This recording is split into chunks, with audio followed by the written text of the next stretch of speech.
ਵਾਹਿਗੁਰੂ ਸਾਹਿਬ JIO.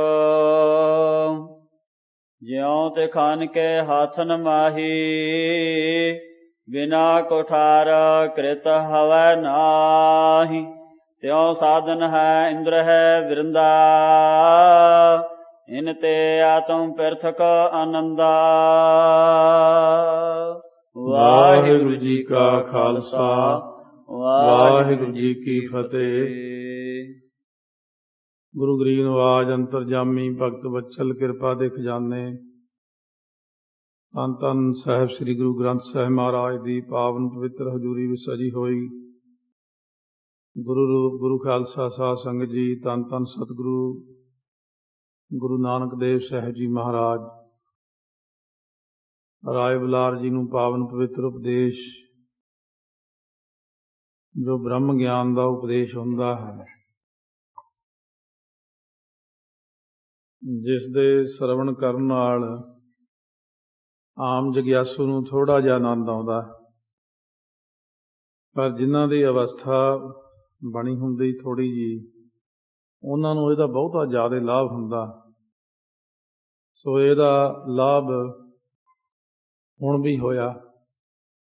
ਜਿਹੜੇ ਆਪਣੇ ਕਾਫੀ ਆਤਮਿਕ ਅਭਿਆਸੀ ਬੈਠੇ ਸੰਸਾਰ 'ਚ, ਉਹਨਾਂ ਨੂੰ ਇਸ ਉਪਦੇਸ਼ ਨਾਲ ਕਾਫੀ ਲਾਭ ਹੁੰਦਾ। ਜਿਵੇਂ ਕੱਲ੍ਹ ਪੁੱਛਿਆ ਸੀ, ਸਰੂਪ ਦਾ ਗਿਆਨ ਮੈਨੂੰ ਹੋ ਜਾਵੇ, ਕਿਰਪਾ ਕਰੋ।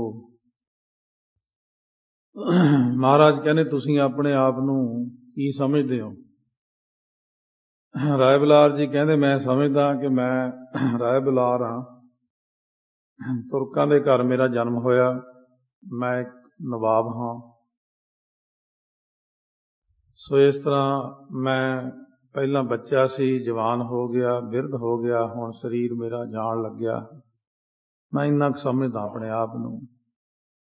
ਸਤਿਗੁਰੂ ਕਹਿੰਦੇ, ਤੇਰਾ ਜਿਹੜਾ ਇਹ ਸਰੂਪ ਹੈ ਤਾਂ ਬਾਹਰ ਦਾ ਨਾਸਵੰਤ, ਤੇਰਾ ਅਸਲ ਸਰੂਪ ਜਿਹੜਾ ਉਹ ਅੰਦਰ ਹੈ, ਤੇਰੇ ਆਤਮਿਕ ਸਰੂਪ, ਉਹਦਾ ਹੀ ਤੈਨੂੰ ਚਾਨਣ ਕਰਾਉਣਾ।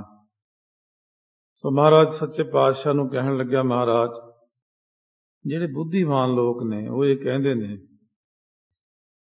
ਕਿ ਜਦੋਂ ਜਿਹੜਾ ਅਗਿਆਨ ਹੁੰਦਾ ਹਨੇਰੇ ਵਰਗਾ ਹੁੰਦਾ, ਘੁੱਪ ਗਾੜਾ ਹਨੇਰਾ। ਪਰ ਮੈਂ ਇੱਕ ਗੱਲ ਕਹਿੰਦਾ ਕਿ ਘੁੱਪ ਗਾੜਾ ਹਨੇਰਾ ਭਾਵੇਂ ਹੋਵੇ ਵੀ, ਕਈ ਵਾਰ ਇੰਨਾ ਹਨੇਰੇ 'ਚ ਸਾਨੂੰ ਜਾਣਾ ਪੈਂਦਾ ਹੈ ਕਿ ਜਿੱਥੇ ਆਪਣਾ ਹੱਥ ਪੈਰ ਵੀ ਨਜ਼ਰ ਨਹੀਂ ਆਉਂਦਾ, ਕੁਛ ਨਹੀਂ ਦਿਖਦਾ ਉੱਥੇ। ਜੋ ਚੀਜ਼ਾਂ ਪਈਆਂ ਉਹ ਦਿਖਦੀਆਂ ਤਾਂ ਕੀ, ਆਪਣੇ ਸਰੀਰ ਦਾ ਵੀ ਅੰਗ ਨਹੀਂ ਦਿਖਦਾ, ਇੰਨਾ ਹਨੇਰਾ।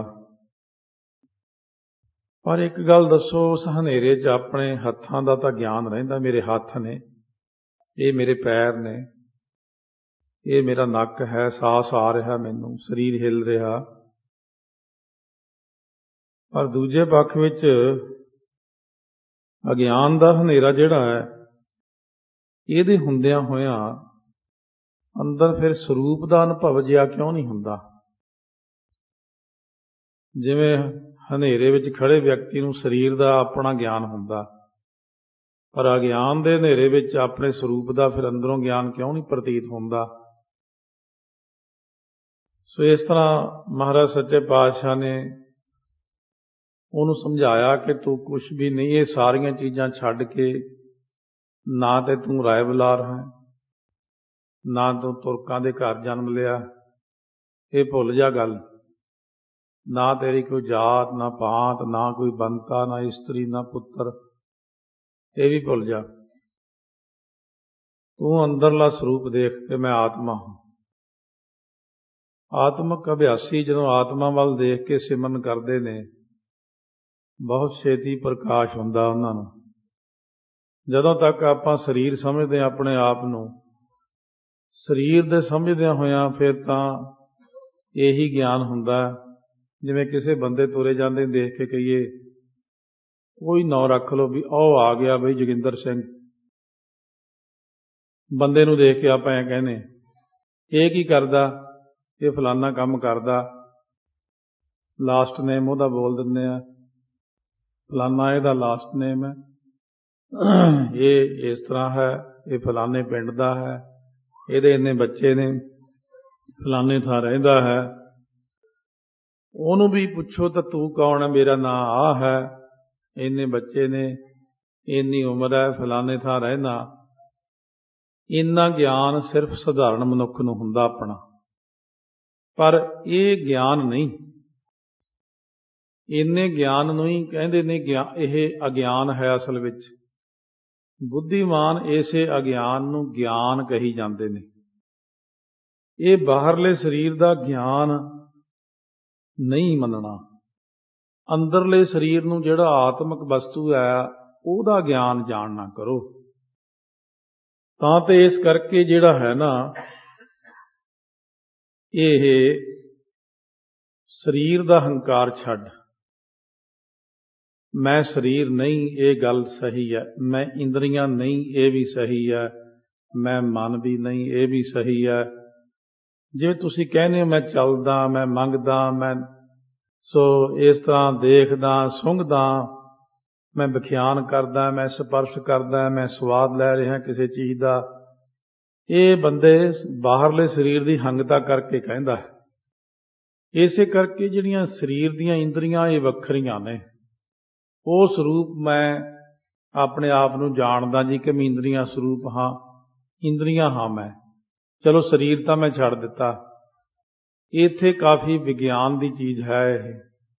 ਪਰ ਗੁਰੂ ਨਾਨਕ ਦੇਵ ਜੀ ਮਹਾਰਾਜ ਕਹਿਣ ਲੱਗੇ, ਰਾਜਨ ਸੁਣ, ਤੂੰ ਇੰਦਰੀਆਂ ਨਹੀਂ ਹੈ। ਇਹਦੇ ਉੱਤੇ ਤੈਨੂੰ ਇੱਕ ਦਲੀਲ ਦੇ ਕੇ ਗੱਲ ਸਮਝਾਉਣੇ ਆ, ਤੇ ਫਿਰ ਦਲੀਲ ਨਾਲ ਤੈਨੂੰ ਗੱਲ ਸਮਝ ਪੈ ਜਾਏਗੀ। ਆਓ ਅੱਗੇ ਮਹਾਰਾਜ ਦਲੀਲ ਦੇ ਕੇ ਸਮਝਾਉਂਦੇ ਨੇ ਗੱਲ। ਪਿਆਰ ਸਤਿਕਾਰ ਨਾਲ ਗੱਜ ਕੇ ਆਖੋ, ਸਤਿਨਾਮ ਸ੍ਰੀ ਵਾਹਿਗੁਰੂ ਸਾਹਿਬ ਜੀ। ਸਤਿਨਾਮ ਸ੍ਰੀ ਵਾਹਿਗੁਰੂ ਸਾਹਿਬ ਜੀ। ਜਿਉ ਤਿਖਾਨ ਕੇ ਹਾਥਨ ਮਾਹੀ। ਮਹਾਰਾਜ ਹੁਣ ਦਲੀਲ ਦਿੰਦੇ ਨੇ, ਕਿਉਂਕਿ ਪਹਿਲਾਂ ਤਾਂ ਉਹ ਸਮਝਦਾ ਸੀ ਮੈਂ ਸਰੀਰ ਹਾਂ। ਸਤਿਗੁਰੂ ਕਹਿੰਦੇ ਤੂੰ ਸਰੀਰ ਨਹੀਂ। ਫਿਰ ਹੁਣ ਦੱਸ ਕੀ ਸਮਝਦਾ? ਸਰੀਰ ਛੱਡ ਦੇ, ਸਰੀਰ ਨਹੀਂ ਹੈਗਾ ਮੈਂ। ਹੁਣ ਦੱਸ ਕੀ ਸਮਝਦਾ? ਫਿਰ ਮਹਾਰਾਜ ਮੈਂ ਇੰਦਰੀਆਂ ਹਾਂ, ਅੱਖਾਂ, ਨੱਕ, ਕੰਨ, ਹੱਥ, ਪੈਰ, ਇਹ ਹਾਂ ਮੈਂ। ਮਹਾਰਾਜ ਕਹਿੰਦੇ ਇਹ ਵੀ ਤੂੰ ਨਹੀਂ।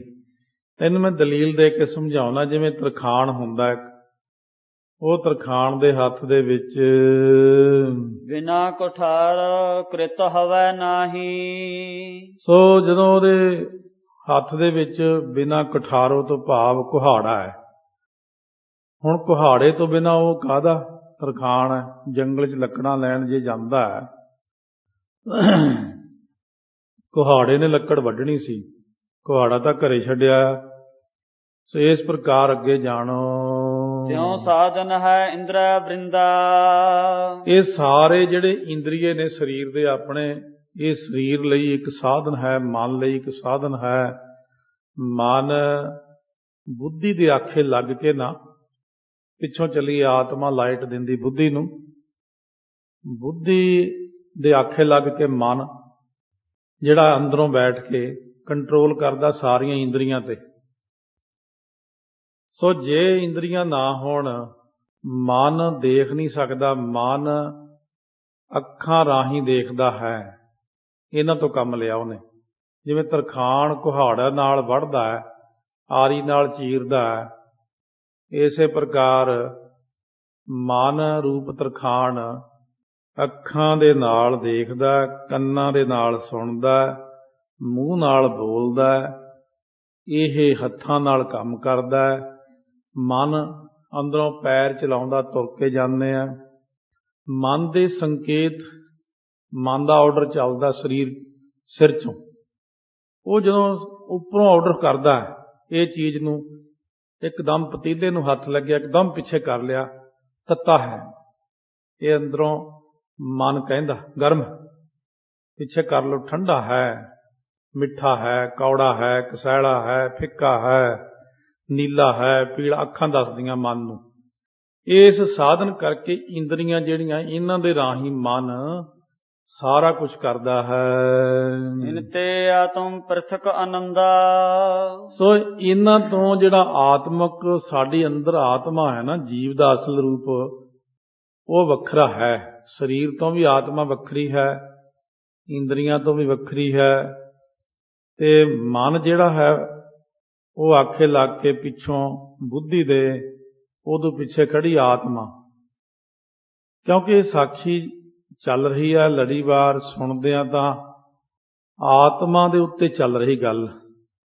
ਆਤਮਾ ਕੀ ਚੀਜ਼ ਹੈ, ਮੇਰਾ ਸਰੂਪ ਕੀ ਹੈ ਆਤਮਾ। ਆਤਮਾ ਜਿਹੜੀ ਹੈ ਉਹ ਆਨੰਦ ਸਰੂਪ ਹੈ। ਇਹਨਾਂ ਸਾਰੀਆਂ ਚੀਜ਼ਾਂ ਤੋਂ ਆਤਮਾ ਵੱਖਰੀ ਹੈ। ਨਾਨਾ ਇੰਦਰ ਹੈ ਤਾਮਤ ਨਾਨਾ। ਇਸ ਤਰ੍ਹਾਂ ਨਾਨੇ ਇੰਦਰੇ ਤਾਂ ਮਤ ਨਾਨਾ, ਕਿਉਂਕਿ ਇੰਦਰੀਏ ਜਿਹੜੇ ਸਾਡੇ ਨੇ ਉਹ ਨਾਨਾ ਵੱਖਰੇ ਵੱਖਰੇ ਹੈ, ਉਹਨਾਂ ਦੇ ਮਤੇ ਵੱਖਰੇ ਵੱਖਰੇ ਹੈ, ਅਲੱਗ ਅਲੱਗ ਹੈ। ਇੰਦਰੀਆਂ ਦੇ ਜਿਹੜੇ ਨੇ ਸੋਚਣੀ, ਕਿਉਂਕਿ ਕੰਨਾਂ ਦਾ ਕੰਮ ਸੁਣਨਾ ਹੀ ਹੈ, ਅੱਖਾਂ ਦਾ ਕੰਮ ਦੇਖਣਾ ਹੀ ਹੈ, ਇਸ ਕਰਕੇ ਅਲੱਗ ਅਲੱਗ ਹਨ। ਤੈਸੇ ਨਿਜ ਸਰੂਪ ਅਨਮਾਨਾ। ਫਿਰ ਆਪਣੇ ਸਰੂਪ ਨੂੰ ਆਪਾਂ ਕਿਸ ਤਰ੍ਹਾਂ ਦੇਖ ਸਕਦੇ ਹਾਂ? ਆਪਣੇ ਸਰੂਪ ਨੂੰ ਆਪਾਂ ਨਹੀਂ ਦੇਖ ਸਕਦੇ। ਤੁਸੀਂ ਇਸ ਨੂੰ ਆਪਣਾ ਸਰੂਪ ਕਿਵੇਂ ਮੰਨ ਲਿਆ ਇੰਦਰੀਆਂ ਨੂੰ? ਸਦਾ ਏਕ ਤੂੰ ਚੈਤਨ ਨੀਕਾ। ਤੂੰ ਆਪਣੇ ਸਰੂਪ ਨੂੰ ਜਾਣ, ਤੂੰ ਚੇਤਨ ਸਰੂਪ ਹੈ। ਚੇਤਨ ਸਰੂਪ ਆਪਣੇ ਆਪ ਨੂੰ ਸਮਝ, ਨਾ ਕਿ ਤੂੰ ਸਰੀਰ ਜਾਂ ਇੰਦਰੀਆਂ ਹੈ। ਜਿਹ ਬਿਨ ਜੜ ਹੈ ਬ੍ਰਿੰਦ ਅਰਿਖੀਕਾ। ਜਿਹਦੇ ਤੋਂ ਬਿਨਾਂ ਸਾਰੀਆਂ ਇੰਦਰੀਆਂ ਜੜ ਨੇ। ਆਤਮਾ ਨਾ ਹੋਵੇ ਸਰੀਰ 'ਚ, ਬੁੱਧੀ ਕੰਮ ਨਹੀਂ ਕਰਦੀ, ਮਨ ਵੀ ਖੜ ਜਾਂਦਾ, ਫਿਰ ਇੰਦਰੀਆਂ ਵੀ ਖੜ ਜਾਂਦੀਆਂ, ਸਰੀਰ ਵੀ ਖੜ ਜਾਂਦਾ। ਆਤਮਾ ਤੋਂ ਬਿਨਾਂ ਸਰੀਰ ਚੈਤਨ ਨਹੀਂ ਹੁੰਦਾ। ਅੰਧ ਮੂਕ ਗੂੰਗੇ ਪੁੰਜੇ। ਸੋ ਜਿਸ ਪ੍ਰਕਾਰ ਅੰਧ ਹੁੰਦਾ, ਅੰਨਾ ਹੈ ਕੋਈ ਬੰਦਾ, ਮੂਕ ਇਸੇ ਪ੍ਰਕਾਰ ਬੋਲਾ ਹੈ, ਤੇ ਇਸੇ ਪ੍ਰਕਾਰ ਜਿਹੜਾ ਗੂੰਗਾ ਹੈ। ਜੀਵਤ ਜਗਤ ਰਹਿਤ ਹੈ ਤੇ। ਉਹ ਵੀ ਤਾਂ ਜੱਗ ਦੇ ਵਿੱਚ ਜਿਉਂਦੇ ਹੀ ਰਹਿੰਦੇ ਨੇ। ਜਿਹੜਾ ਅੰਨਾ, ਬੋਲਾ, ਗੂੰਗਾ ਜੱਗ ਵਿੱਚ ਜਿਉਂਦਾ ਰਹਿੰਦਾ ਹੈ। ਇੰਤੇ ਆਤਮ ਲਖਿਆ ਨਿਆਰੋ। ਆਤਮਾ ਇਹਨਾਂ ਤੋਂ ਨਿਆਰਾ ਹੈ। ਗੂੰਗੇ ਬੰਦੇ ਨੂੰ ਬੋਲ ਤਾਂ ਨਹੀਂ ਸਕਦਾ, ਪਰ ਜਣਾ ਦਿੰਦਾ ਗੱਲ।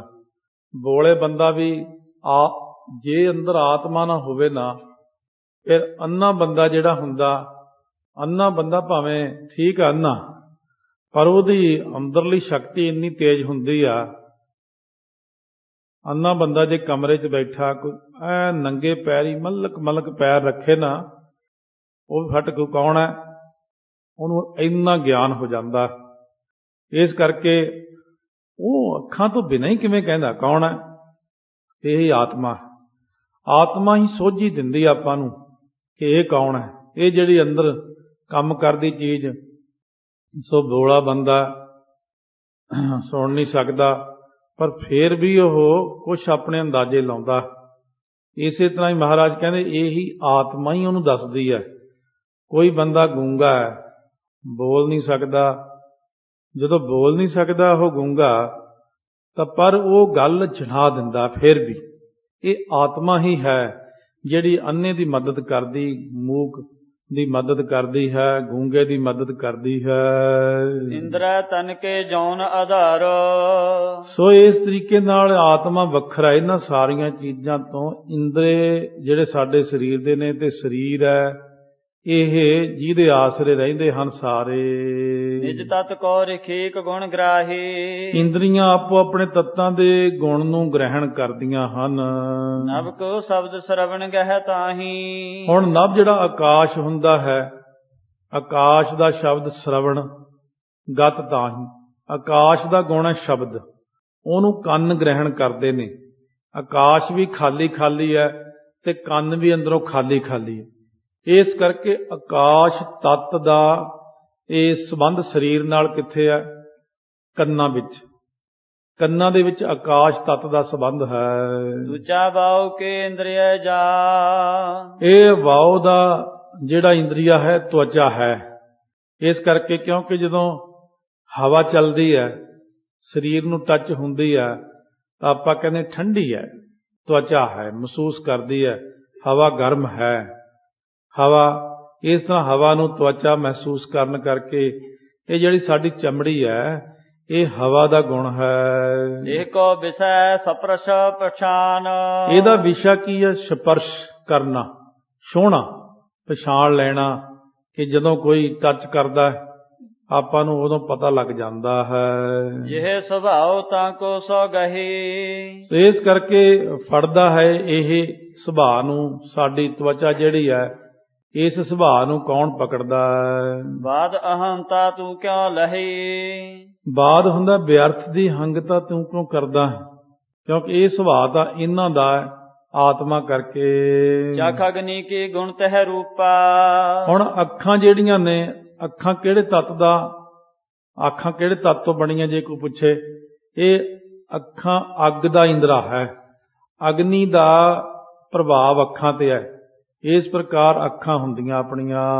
ਸੋ ਤੇ ਗਹਿ ਸਮਝੇ ਭੂਪਾ। ਇਸ ਕਰਕੇ ਉਹ ਸੋ ਤੇ ਗਹਿ, ਉਹ ਉਹਨੂੰ ਪਕੜਦੀਆਂ ਹਨ। ਇਹ ਰਾਜਨ ਸਮਝਣਾ ਕਰ ਇਸ ਗੱਲ ਨੂੰ। ਜਲ ਕੇ ਜਿਹੇ ਸੋ ਰਸ ਗੁਣ ਤਾਹੀ। ਜਿਹੜੀ ਸਾਡੀ ਜੀਭ ਹੈ, ਇਹ ਕਿਹੜੇ ਤੱਤ ਤੋਂ ਬਣੀ ਹੈ? ਇਹ ਪਾਣੀ ਤੱਤ ਤੋਂ ਬਣੀ ਹੈ। ਇਸੇ ਕਰਕੇ ਜੀਭ 'ਚ ਪਾਣੀ ਆਉਂਦਾ ਹਰ ਵਕਤ। ਆਪਾਂ ਉਹਦਾ ਗੁਣ ਕੀ ਹੈ? ਜੀਭ ਦਾ ਰਸ ਲੈਣੇ, ਖੱਟਾ, ਮਿੱਠਾ, ਕੌੜਾ, ਕਸੈਲਾ, ਇਹ ਸਾਰਾ ਕੁਝ ਸਾਡੀ ਜੀਭ ਦੱਸਦੀ ਹੈ। ਆਪਾਂ ਕਹਿੰਦੇ ਦੇਹੀ ਪੰਜਾਂ ਤੱਤਾਂ ਦੀ ਬਣੀ ਹੋਈ ਹੈ। ਉਹ ਤਾਂ ਆਪਾਂ ਸਾਰਿਆਂ ਨੂੰ ਪਤਾ ਕਿ ਪੰਜਾਂ ਤੱਤਾਂ ਦੀ ਦੇਹੀ ਬਣੀ ਆ। ਪਰ ਦੇਖਣ ਵਾਲੀ ਗੱਲ ਇਹ ਕਿ ਪੰਜਾਂ ਤੱਤਾਂ ਦੇ ਵਿੱਚੋਂ ਇਹ ਕਿਹੜੇ ਕਿਹੜੇ ਅੰਗ ਸਾਡੇ ਬਣੇ ਹੋਏ ਨੇ, ਇਹੀ ਚੀਜ਼ ਮਹਾਰਾਜ ਸਮਝਾ ਰਹੇ ਨੇ। ਕਿਉਂਕਿ ਉਹ ਇੰਦਰੀਆਂ ਨੂੰ ਹੀ ਆਤਮਾ ਮੰਨੀ ਬੈਠੇ ਨੇ ਕਈ ਲੋਕ। ਇਹਦੇ ਵਿੱਚ ਕਾਫੀ ਚੀਜ਼ਾਂ ਆਉਂਦੀਆਂ ਨੇ। ਕਿਉਂਕਿ ਜਿਹੜਾ ਆਉਂਦਾ ਨਾ 6 ਘਰ 6 ਗੁਰ 6 ਉਪਦੇਸ਼, ਉਹ ਜਿਹੜੇ 6 ਉਪਦੇਸ਼ ਨੇ, ਉਹ 6 ਉਪਦੇਸ਼ਾਂ ਵਾਲੇ ਅਲੱਗ-ਅਲੱਗ ਚੀਜ਼ਾਂ ਨੂੰ ਮੰਨਦੇ ਨੇ। ਉਹਨਾਂ ਦਾ ਵੀ ਨਿਰਣਾ, ਇਹ ਸਾਰੀ ਚੀਜ਼ ਦਾ ਨਿਰਣਾ ਪੂਰੀ ਤਰ੍ਹਾਂ ਸੁਣਨਾ ਫਿਰ ਜਪਜੀ ਸਾਹਿਬ ਦੀ ਪਹਿਲੀ ਕਥਾ 'ਚ, ਜਾਂ ਫਿਰ ਆਤਮ ਗਿਆਨ ਜੋ 11ਵੀਂ ਸੀੜੀ, ਪਹਿਲੀਆਂ ਸੀੜੀਆਂ 'ਚ, ਉਹ ਜਿਹੜਾ ਆਤਮ ਗਿਆਨ ਹੈ, ਉਹਦੇ ਤੋਂ ਬਿਨਾਂ ਇਹ ਚੀਜ਼ਾਂ ਸਮਝ ਨਹੀਂ ਲੱਗਣੀਆਂ। ਆਉਣਗੀਆਂ ਤਾਂ ਜਾ ਕੇ ਇਹਦੇ ਵਿੱਚ ਵੀ, ਪਰ ਉਹ ਜਦੋਂ 10ਵੇਂ ਪਾਤਸ਼ਾਹ ਦੀ ਕਥਾ ਆਵੇਗੀ ਉਦੋਂ ਆਉਣੀਆਂ ਸਾਰੀਆਂ। ਬਹੁਤ ਡੂੰਘਾਈ ਦਾ ਗਿਆਨ ਮਹਾਰਾਜ ਭਾਈ ਦਇਆ ਸਿੰਘ ਰਾਹੀਂ ਉਦੋਂ ਬਖਸ਼ਿਸ਼ ਕਰਨਗੇ। ਜਾਨੋ ਵਿਸੈ ਸਾਧਕੋ ਗ੍ਰਾਹੀ। ਇਸੇ ਕਰਕੇ ਇਹਦਾ ਜਿਹੜਾ ਹੈ, ਉਹਦਾ ਵਿਸ਼ਾ ਕੀ ਹੈ? ਉਹਦਾ ਵਿਸ਼ਾ ਜ਼ਬਾਨ ਦਾ ਕੀ ਹੈ? ਸਵਾਦ ਨੂੰ ਗ੍ਰਹਿਣ ਕਰਨਾ। ਇਸ ਤਰ੍ਹਾਂ ਜ਼ਬਾਨ ਦਾ ਵਿਸ਼ਾ ਹੈ। ਛਿਤ ਕੀ ਘਰਾਨ ਗੰਧ ਗੁਣ ਜਾਨ। ਹੁਣ ਧਰਤੀ ਤੋਂ ਆਪਣਾ ਕਿਹੜਾ ਇੰਦਰਾ ਬਣਿਆ ਹੋਇਆ? ਧਰਤੀ ਪੰਜਾਂ ਤੱਤਾਂ ਤੋਂ ਜਿਵੇਂ ਹੈ, ਇਹ ਨੱਕ ਬਣਿਆ। ਨੱਕ ਨੂੰ ਸਭ ਤੋਂ ਪਹਿਲਾਂ ਪਤਾ ਲੱਗਦਾ ਹੈ, ਸੁੰਘ ਕੇ ਦੱਸਦੇ ਬਈ ਇੱਧਰ ਕਿਤੇ ਮੀਂਹ ਪੈ ਰਿਹਾ, ਇਹ ਨੱਕ ਦੱਸ ਦਿੰਦਾ। ਘਰਾਣ ਹੈ, ਕਿਉਂਕਿ ਜਦੋਂ ਮੀਂਹ ਪੈਂਦਾ, ਪੰਜਾਬ ਦੇ ਵੀ ਮੈਂ ਗੱਲ ਕਰਦਾ, ਆਮ ਤੌਰ 'ਤੇ ਨਾ ਜਿਵੇਂ ਮਿੱਟੀ ਤੇ ਪਾਣੀ ਡੁੱਲਿਆ ਹੁੰਦਾ, ਉਹੀ ਜੀ ਖੁਸ਼ਬੂ ਜੀ ਆਉਂਦੀ ਹੈ, ਅੰਦਾਜ਼ਾ ਜਿਹਾ ਹੋ ਜਾਂਦਾ ਮੀਂਹ ਪੈਂਦਾ। ਨੱਕ ਦੱਸਦਾ ਇਹ ਚੀਜ਼। ਇਸ ਕਰਕੇ ਨੱਕ ਦਾ ਸਿੱਧਾ ਸੰਬੰਧ ਧਰਤੀ ਨਾਲ ਹੁੰਦਾ। ਬਹੁਤ ਸਾਰੀਆਂ ਗੱਲਾਂ ਇਹ ਡੂੰਘਾਈ ਤੱਕ ਜਾਣ ਲਵਾਂਗੇ। ਗਏ ਸੁਤਾਂ ਕੋ ਲਿਹੋ ਪਛਾਣ। ਇਹ ਚੀਜ਼ਾਂ ਜਿਹੜੀਆਂ ਨੇ ਨਾ, ਇਹਨੂੰ ਪਛਾਣ ਲੈਣਾ ਕਰੋ ਕਿ ਇਹਦਾ ਗੁਣ ਹੈ ਗੰਧ, ਖੁਸ਼ਬੂ ਲੈਣਾ। ਨੱਕ ਦਾ ਕਰਮ ਹੈ, ਇਹ ਧਰਤੀ ਤੋਂ ਬਣਿਆ ਹੈ। ਇਹ ਆਤਮਾ ਕਰਕੇ, ਬੁੱਧੀ ਕਰਕੇ, ਮਨ ਕਰਕੇ ਅੱਗੇ ਤੋਂ ਅੱਗੇ ਇੰਦਰੀਆਂ ਪਛਾਣ ਲੈਂਦੀਆਂ ਹਨ। ਆਸਿਨ ਸਹਿਜ ਸੁਭਾਏ ਵਿਚਾਰੋ। ਇਸ ਤਰ੍ਹਾਂ ਜਿਹੜਾ ਜਾਣਨਾ ਕਰੋ, ਇਸ ਤਰ੍ਹਾਂ ਇਹਨਾਂ ਦਾ ਜਿਹੜਾ ਸਹਿਜ ਸੁਭਾਵ ਹੈ ਸਾਰੀਆਂ ਦਾ। ਆਪਨ ਹੰਤਾ ਕਿਉਂ ਤੁਮ ਧਾਰੋ। ਤੁਸੀਂ ਆਪਣੀ ਹੰਗਤਾ ਕਿਉਂ ਧਾਰਦੇ ਹੋ ਕਿ ਮੈਂ ਨੱਕ ਹਾਂ, ਮੈਂ ਕੰਨ ਹਾਂ, ਮੈਂ ਹੱਥ ਹਾਂ, ਮੈਂ ਚਮੜੀ ਹਾਂ, ਮੈਂ ਜ਼ੁਬਾਨ ਹਾਂ। ਤੁਸੀਂ ਕਿੱਥੋਂ ਬਣ ਗਏ ਇਹ ਅੰਦਰ ਬੈਠਾ? ਆਪਾਂ ਕਦੇ ਬਾਹਲਾ ਧਿਆਨ ਨਹੀਂ ਕੀਤਾ। ਆਪਾਂ ਕਹਿੰਦੇ ਆ ਮੇਰੀ ਜੀਭ, ਇਹ ਤੂੰ ਕੌਣ ਵੀ? ਮੇਰੀ ਜੀਭ, ਮੇਰੇ ਕੰਨ, ਮੇਰਾ ਮਨ ਇਉਂ ਕਹਿੰਦਾ। ਕਿਹਦਾ ਮਨ ਕਹਿੰਦਾ? ਇਹ ਕੌਣ ਬੋਲਦਾ ਅੰਦਰ? ਇਹੀ ਤਾਂ ਉਹ ਹੈ ਆਤਮਾ। ਆਪਾਂ ਦੋ ਜਾਣੇ, ਸਰੀਰ ਵੱਖਰਾ, ਸਰੀਰ ਹੋਰ ਚੀਜ਼ ਆ, ਆਤਮਾ ਹੋਰ ਚੀਜ਼ ਹੈ। ਮੈਂ ਆ ਸਰੀਰ ਦੇ ਵਿੱਚ ਬੈਠਾ ਬੋਲਦਾ ਹਾਂ, ਮੈਂ ਵੱਖਰਾ ਹਾਂ, ਮੈਂ ਆਤਮਾ ਹਾਂ। ਮੇਰਾ ਕੋਈ ਨਾਂ ਨਹੀਂ ਹੈ, ਮੇਰੀ ਕੋਈ ਜਾਤ ਨਹੀਂ, ਕੋਈ ਪਾਤ ਨਹੀਂ। ਇਹੀ ਬ੍ਰਹਮ ਗਿਆਨ ਹੁੰਦਾ। ਪਰ ਮੇਰਾ ਸਰੀਰ ਹੈ, ਮੇਰੇ ਸਰੀਰ ਦਾ, ਇਹ ਮੇਰਾ ਪੰਜਾਂ ਤੱਤਾਂ ਦਾ ਬਣਿਆ ਸਰੀਰ ਹੈ। ਇਹ ਮੇਰੇ ਸਰੀਰ ਦਾ ਮੇਰੇ ਘਰਦਿਆਂ ਨੇ ਮੇਰਾ ਨਾਂ ਰੱਖਿਆ ਹੈ। ਇਹ ਮੇਰੇ ਸਰੀਰ ਕਰਕੇ ਹੈ ਇਹ ਬਚਪਨ, ਜਵਾਨੀ, ਬੁਢੇਪਾ, ਮੌਤ ਇਹਦੀਆਂ ਅਵਸਥਾਵਾਂ ਨੇ। ਇਸ ਕਰਕੇ ਆਪਾਂ ਇਸ ਸਰੀਰ ਦੇ ਵਿੱਚੋਂ ਨਿਕਲਣਾ ਬਾਹਰ, ਇਹਦੇ ਵਿੱਚ ਆਪਣੀ ਹੰਗਤਾ ਨਹੀਂ ਕਰਨੀ। ਮੈਂ ਸਰੀਰ ਹਾਂ, ਜਦੋਂ ਇਹ ਗੱਲ ਕਹਿੰਦੇ ਆ ਨਾ ਮੈਂ ਸਰੀਰ ਹਾਂ, ਇਹਨੂੰ ਕਹਿੰਦੇ ਦੇਹੀ ਦਾ ਹੰਕਾਰ, ਦੇਹ ਅਧਿਆਸ, ਇਹਦਾ ਤਿਆਗ ਆਪਾਂ ਨੇ ਕਰਨਾ ਹੈ। ਸਭ ਰਖੀਕ ਲਖੀਏ ਦੁਖ ਕੂਪਾ। ਸਾਰੀਆਂ ਜਿੰਨੀਆਂ ਰਖੀਕ ਇੰਦਰੀਆਂ ਨੇ ਸਾਡੀਆਂ, ਇਹ ਦੁੱਖਾਂ ਦਾ ਖੂਹ ਹੈ। ਜਿੰਨੀਆਂ ਸਾਡੀਆਂ ਇੰਦਰੀਆਂ ਹਨ, ਇੰਦਰੀਆਂ ਸੁੱਖ ਨਹੀਂ ਦਿੰਦੀਆਂ, ਦੁੱਖ ਦਿੰਦੀਆਂ ਨੇ। ਪਰ ਜਿਹੜੀ ਚੀਜ਼ ਦੁੱਖ ਦਿੰਦੀ ਆ, ਆਪਾਂ ਉਹਨੂੰ ਆਤਮਾ ਕਿਵੇਂ ਕਹਿ ਸਕਦੇ ਹਾਂ? ਤੋਰ ਸਰੂਪ ਆਨੰਦ ਅਨੂਪਾ। ਪਰ ਤੇਰਾ ਜਿਹੜਾ ਆਤਮਿਕ ਸਰੂਪ ਹੈ ਉਹ ਤਾਂ ਆਨੰਦ ਸਰੂਪ ਹੈ, ਉਹ ਤਾਂ ਉਪਮਾ ਤੋਂ ਰਹਿਤ ਹੈ। ਤੂੰ ਆਪਣੇ ਆਪ ਨੂੰ ਇੰਦਰੀਆਂ ਮੰਨ ਕੇ ਦੁਖੀ ਕਿਉਂ ਹੋ ਰਿਹਾ ਹੈ? ਇਹ ਮੇਰਾ ਹੱਥ ਹੈ, ਪੈਰ, ਇਹ ਕਿਉਂ ਕਹਿਣਾ? ਤੂੰ ਮੰਨ ਕੇ ਮੈਂ ਆਤਮਾ ਹਾਂ। ਆਤਮਾ ਕਦੇ ਦੁਖੀ ਨਹੀਂ ਹੁੰਦੀ, ਆਤਮਾ ਹਮੇਸ਼ਾ ਅੰਦਰੋਂ ਸੁਖੀ ਹੀ ਰਹਿੰਦੀ ਹੈ। ਆਤਮਿਕ ਗਿਆਨੀ ਤਾਈਓ ਕਹਿੰਦੇ ਆਤਮ ਰਸ ਜਿਹ ਜਾਨ ਹੀ ਸੋ ਹੈ ਖਾਲਸ ਦੇਵ, ਪ੍ਰਭ ਮੈਂ ਮੋਹ ਮੈਂ ਤਾਸ ਮੈਂ ਰੰਚਕ ਨਾਹੀ ਭੇਵ। ਇਹ ਆਤਮਿਕ ਰਸ ਆਉਂਦਾ ਜਦੋਂ ਆਪਾਂ ਕਹਿੰਦੇ ਆ ਆਤਮਿਕ ਗਿਆਨੀ ਹੈ। ਇਹ ਆਤਮਿਕ ਗਿਆਨ, ਇਸੇ ਕਰਕੇ ਉਹ ਕਥਾ ਦਾ ਨਾਮ ਰੱਖਿਆ। ਹੁਣ ਆਪਾਂ ਜੇ ਤਾਂ ਸਰੀਰ ਦੇ ਗਿਆਨੀ ਆ ਤਾਂ ਆਪਾਂ ਸਰੀਰਕ ਗਿਆਨਵਾਨ ਆ। ਜਿਵੇਂ ਕਹਿੰਦੇ ਨੇ ਸਾਇੰਸ, ਸਾਇੰਸ ਆਤਮਿਕ ਨਹੀਂ ਹੈ, ਸਾਇੰਸ ਸਰੀਰਕ ਹੈ ਚੀਜ਼। ਜਿਹੜੀ ਕਲਕੱਤੇ ਤੋਂ ਬਹੁਤ ਸਾਲ ਪਹਿਲਾਂ ਭਾਈ ਰਘਬੀਰ ਸਿੰਘ ਵੀ ਰਸਾਲਾ ਛਾਪਦੇ ਸੀ, ਉਹਦੇ ਬਾਹਰ ਲਿਖਿਆ ਹੁੰਦਾ ਸੀ ਅਧਿਆਤਮਿਕ ਸਾਇੰਸ। ਬੰਦਗੀ ਨਾਮਾ ਉਹਨਾਂ ਦੀ ਸਭ ਤੋਂ ਮਸ਼ਹੂਰ ਪੁਸਤਕ ਹੈ, ਅਰਦਾਸ ਸ਼ਕਤੀ ਹੈ, ਹੋਰ ਬਹੁਤ ਸਾਰੀਆਂ ਪੁਸਤਕਾਂ ਨੇ ਪੜ੍ਹਨ ਵਾਲੀਆਂ ਹੁੰਦੀਆਂ ਅੱਛੀਆਂ। ਤਾਂ ਉਹਦੇ ਵਿੱਚ ਆਤਮਿਕ ਸਾਇੰਸ, ਅਧਿਆਤਮਿਕ ਸਾਇੰਸ ਇੱਕ ਅਲੱਗ ਚੀਜ਼ ਹੈ। ਜਿਹੜੀ ਸੰਸਾਰੀ ਸਾਇੰਸ ਹੈ, ਇਹ ਆਪਾਂ ਜਿੱਥੇ ਸਰੀਰ ਆਪਣਾ, ਇਹ ਸਰੀਰ ਤੱਕ ਹੀ ਸੀ। ਡਾਕਟਰ ਆਤਮਾ ਦਾ ਡਾਕਟਰ ਨਹੀਂ, ਉਹ ਡਾਕਟਰ ਸਰੀਰ ਦਾ ਡਾਕਟਰ ਹੈ। ਇੰਜੀਨੀਅਰ ਬਾਹਰ ਦੀਆਂ ਚੀਜ਼ਾਂ ਦਾ ਹੋਵੇਗਾ, ਆਤਮਾ ਦਾ ਇੰਜੀਨੀਅਰ ਨਹੀਂ ਕੋਈ ਹੈ। ਆਤਮਾ ਦਾ ਇੰਜੀਨੀਅਰ ਵੱਖਰਾ, ਆਤਮਾ ਦਾ ਡਾਕਟਰ ਪਰਮਾਤਮਾ। ਅਬ ਹੋਏ ਵੈਦ ਬਨਵਾਰੀ, ਆਪਣੇ ਸੰਤਹਿ ਲਿਓ ਉਬਾਰੀ। ਆਤਮਾ ਦਾ ਵੱਖਰਾ ਹੁੰਦਾ, ਆਤਮਾ ਦਾ ਡਾਕਟਰ ਬ੍ਰਹਮ ਗਿਆਨ 'ਚ ਹੁੰਦਾ, ਬ੍ਰਹਮ ਗਿਆਨੀ ਹੁੰਦਾ ਉਹ। ਇਸ ਕਰਕੇ ਸਤਿਗੁਰੂ ਕਹਿੰਦੇ ਦੋ ਪ੍ਰਕਾਰ ਦੀ ਦੁਨੀਆ ਹੈ। ਅੰਤਰੀਵ ਚੀਜ਼ ਵੱਖਰੀ ਹੈ, ਕੋਈ ਕਿੰਨਾ ਹੀ ਵੱਡਾ ਹੈ। ਅੰਤਰੀਵ ਆਤਮਾ ਦਾ ਕੋਈ ਮਾਲਕ ਨਹੀਂ। ਆਤਮਾ ਦੇ ਸਾਰਾ ਕੁਝ ਜਿੰਨੀ ਮਾਲਕੀ ਆ ਉਹ ਗੁਰੂ ਗ੍ਰੰਥ ਸਾਹਿਬ ਦੀ ਹੈ ਤਾਂ ਸਰੀਰ ਵੀ ਇਹਨਾਂ ਦਾ ਹੀ, ਪਰ ਸਰੀਰਕ ਤੌਰ ਤੇ ਮਹਾਰਾਜ ਨੇ ਹੋਰ ਚੀਜ਼ਾਂ ਬਹੁਤ ਬਣਾਈਆਂ ਨੇ। ਸਰੀਰ ਦੇ ਸੁੱਖ ਨੇ, ਸਰੀਰ ਦੇ ਸਾਧਨ ਨੇ, ਸਰੀਰ ਦੇ ਹਰ ਸਾਧਨ ਦੁਨੀਆ 'ਚ ਮੌਜੂਦ ਨੇ। ਉਹ ਆਪਾਂ ਵੱਖੋ ਵੱਖਰੇ ਥਾਵਾਂ ਤੇ ਜਾਣੇ, ਹਸਪੀਟਲ ਬਣੇ ਨੇ ਉਹਦੇ ਲਈ, ਬਣੇ ਨੇ ਸਰੀਰ ਵਾਸਤੇ, ਇੰਜੀਨੀਅਰ ਬਣੇ ਨੇ, ਹੋਰ ਆਪਾਂ ਚੀਜ਼ਾਂ ਲੈਣੀਆਂ, ਵੇਅਰ ਹਾਊਸ ਬਣੇ ਨੇ ਸਰੀਰ ਲਈ, ਲੈਂਦੇ ਆ ਉੱਥੋਂ ਬੈੱਡ ਲੈਣੇ ਆ, ਕੱਪੜੇ ਲੈਣੇ ਆ, ਥਾਂ ਥਾਂ ਬਣੇ ਨੇ।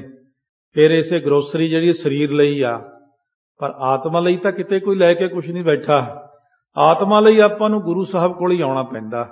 ਆਤਮਿਕ ਖੁਰਾਕ ਸਿਰਫ ਸਤਿਗੁਰੂ ਦਿੰਦੇ ਨੇ, ਨਾ ਕਿ ਕੋਈ ਬਾਹਰਲਾ ਬੰਦਾ ਦਿੰਦਾ।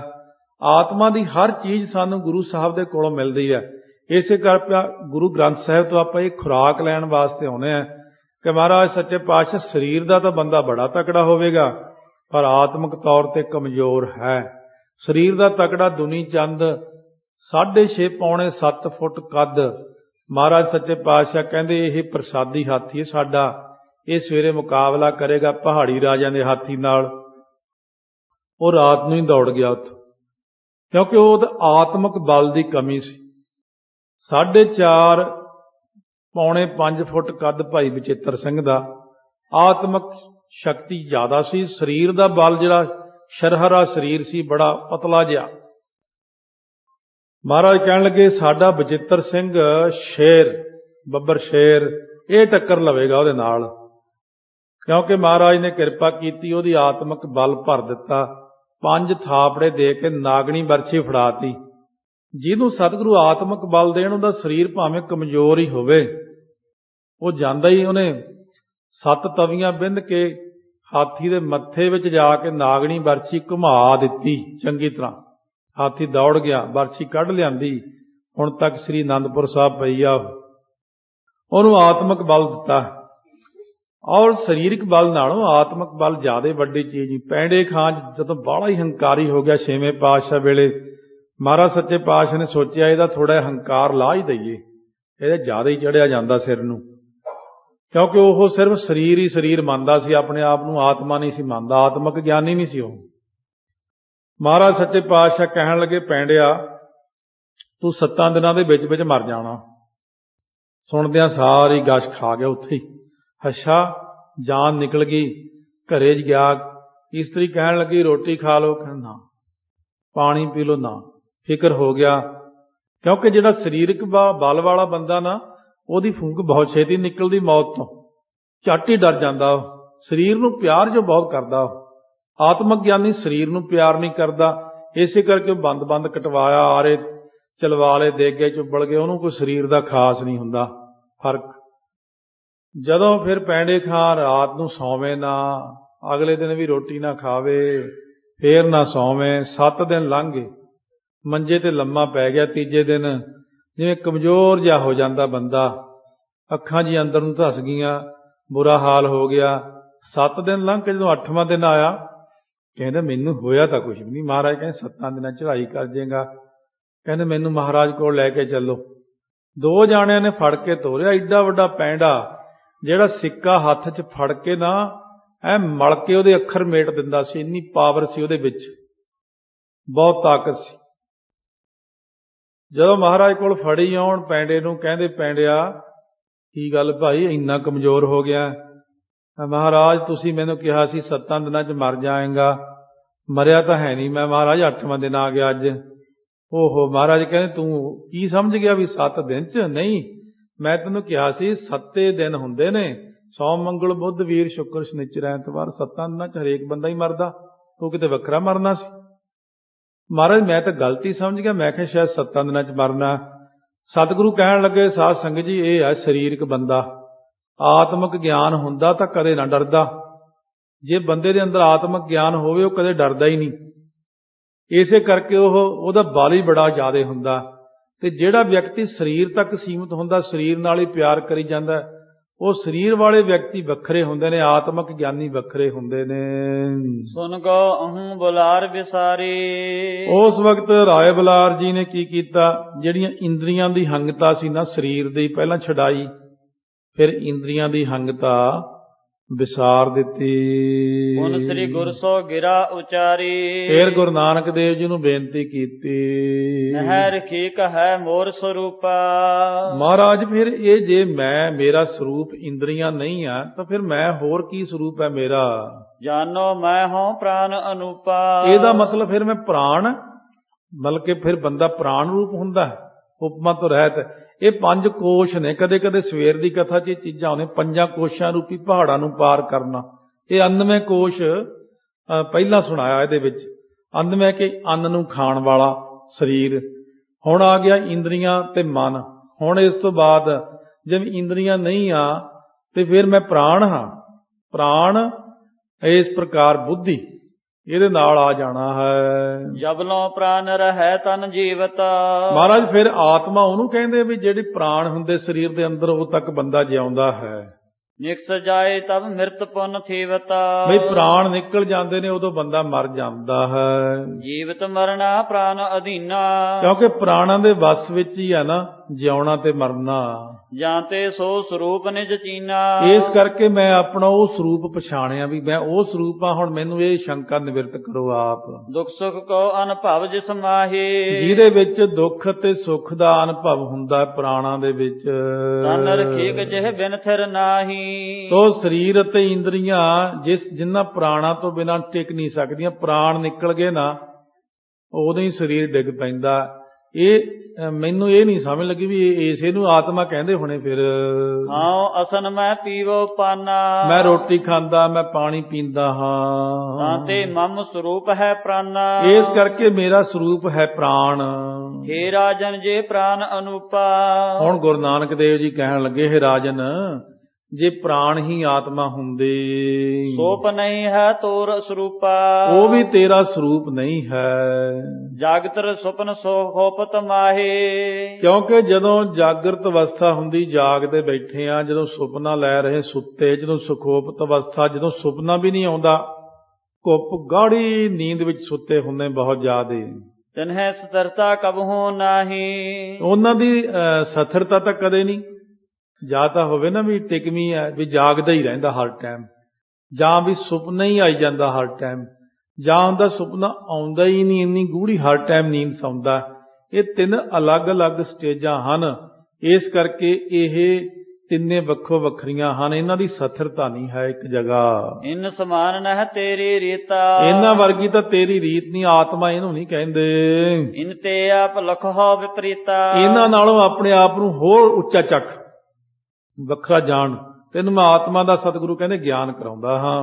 ਜਾਗਰਤ ਸੁਪਨ ਭੋਗ ਸ਼ਰਮ ਪਾਵਾ ਹੁਣ ਜਾਗਦਾ ਬੰਦਾ, ਫੇਰ ਬੰਦਾ ਸੁਪਨਾ ਲੈਂਦਾ ਹੈ, ਫਿਰ ਵਿਕਾਰ ਭੋਗਦਾ ਹੈ, ਫਿਰ ਬੰਦਾ ਜਾਂ ਕੋਈ ਚੀਜ਼ ਖਾਂਦਾ, ਕੱਪੜਾ ਪਹਿਨਦਾ ਆਦਿਕ ਸਰੀਰ ਤੇ, ਜਾਂ ਸ਼ਰਮ ਤੋਂ ਭਾਵ ਹੁੰਦਾ ਥਕੇਵਾਂ ਵੀ ਤਾਂ ਹੁੰਦਾ ਨਾ ਇਨਸਾਨ ਨੂੰ। ਬਹੁਰ ਸਖੋਪਤ ਮਾਹੀ ਸਦਾਵਾ ਫਿਰ ਬੰਦਾ ਕੀ ਕਰਦਾ, ਪਹਿਲਾਂ ਤਾਂ ਜਾਗਦਾ, ਇਹ ਇੱਕ ਚੀਜ਼ ਹੋ ਗਈ, ਫਿਰ ਸੌਂ ਗਿਆ ਤਾਂ ਸੁਪਨਾ ਆਇਆ, ਸੁਪਨਾ ਆਇਆ, ਉਦੋਂ ਤੀਜੀ ਅਵਸਥਾ ਕੀ ਹੈ, ਜਦੋਂ ਵਿਕਾਰਾਂ ਵੱਲ ਜਾਂਦਾ ਤਾਂ ਇੰਨਾ ਥਕਾਵਟ ਹੁੰਦੀ ਹੈ ਇਸ ਨੂੰ ਕਿ ਫਿਰ ਸੁਖੋਪਤ ਅਵਸਥਾ ਵਿੱਚ ਸੌਂਦਾ, ਜਾ ਕੇ ਇੰਨਾ ਗੂੜਾ ਸੌਂਦਾ, ਰੱਜ ਕੇ ਰੋਟੀ ਖਾ ਕੇ ਦੁੱਧ ਪੀ ਕੇ ਰੱਜ ਕੇ ਸੌਂ ਗਿਆ, ਇੰਨਾ ਗੂੜਾ ਸੁੱਤਾ, ਪਹਿਲੇ 4 ਘੰਟੇ ਤਾਂ ਪਤਾ ਹੀ ਨਹੀਂ ਲੱਗਿਆ ਕਿੱਥੇ ਪਿਆ। ਉੱਠ ਕੇ ਦੇਖਿਆ ਭਈ ਤੜਕੇ 4 ਵਜੇ ਨੇ, 3 ਵਜੇ ਨੇ, ਉੱਠ ਕੇ ਕਹਿੰਦਾ ਅੱਜ ਕੋਈ ਸੁਪਨਾ ਨਹੀਂ ਆਇਆ, ਕਮਾਲ, ਇੰਨੀ ਗੂੜੀ ਨੀਂਦ ਆਈ ਮੈਨੂੰ। ਮਹਾਰਾਜ ਕਹਿੰਦੇ ਇਸ ਪ੍ਰਕਾਰ ਇਹ ਇੱਕ ਸੁਖੋਪਤ ਅਵਸਥਾ ਹੁੰਦੀ ਇਨਸਾਨ ਦੀ। ਘਨਾ ਆਨੰਦ ਕੇ ਵਿੱਚ ਸਮਾਵੈ ਉੱਥੇ ਜਾ ਕੇ ਇਹ ਡੂੰਘੇ ਆਨੰਦ ਵਿੱਚ ਸਮਾ ਜਾਂਦਾ ਹੈ।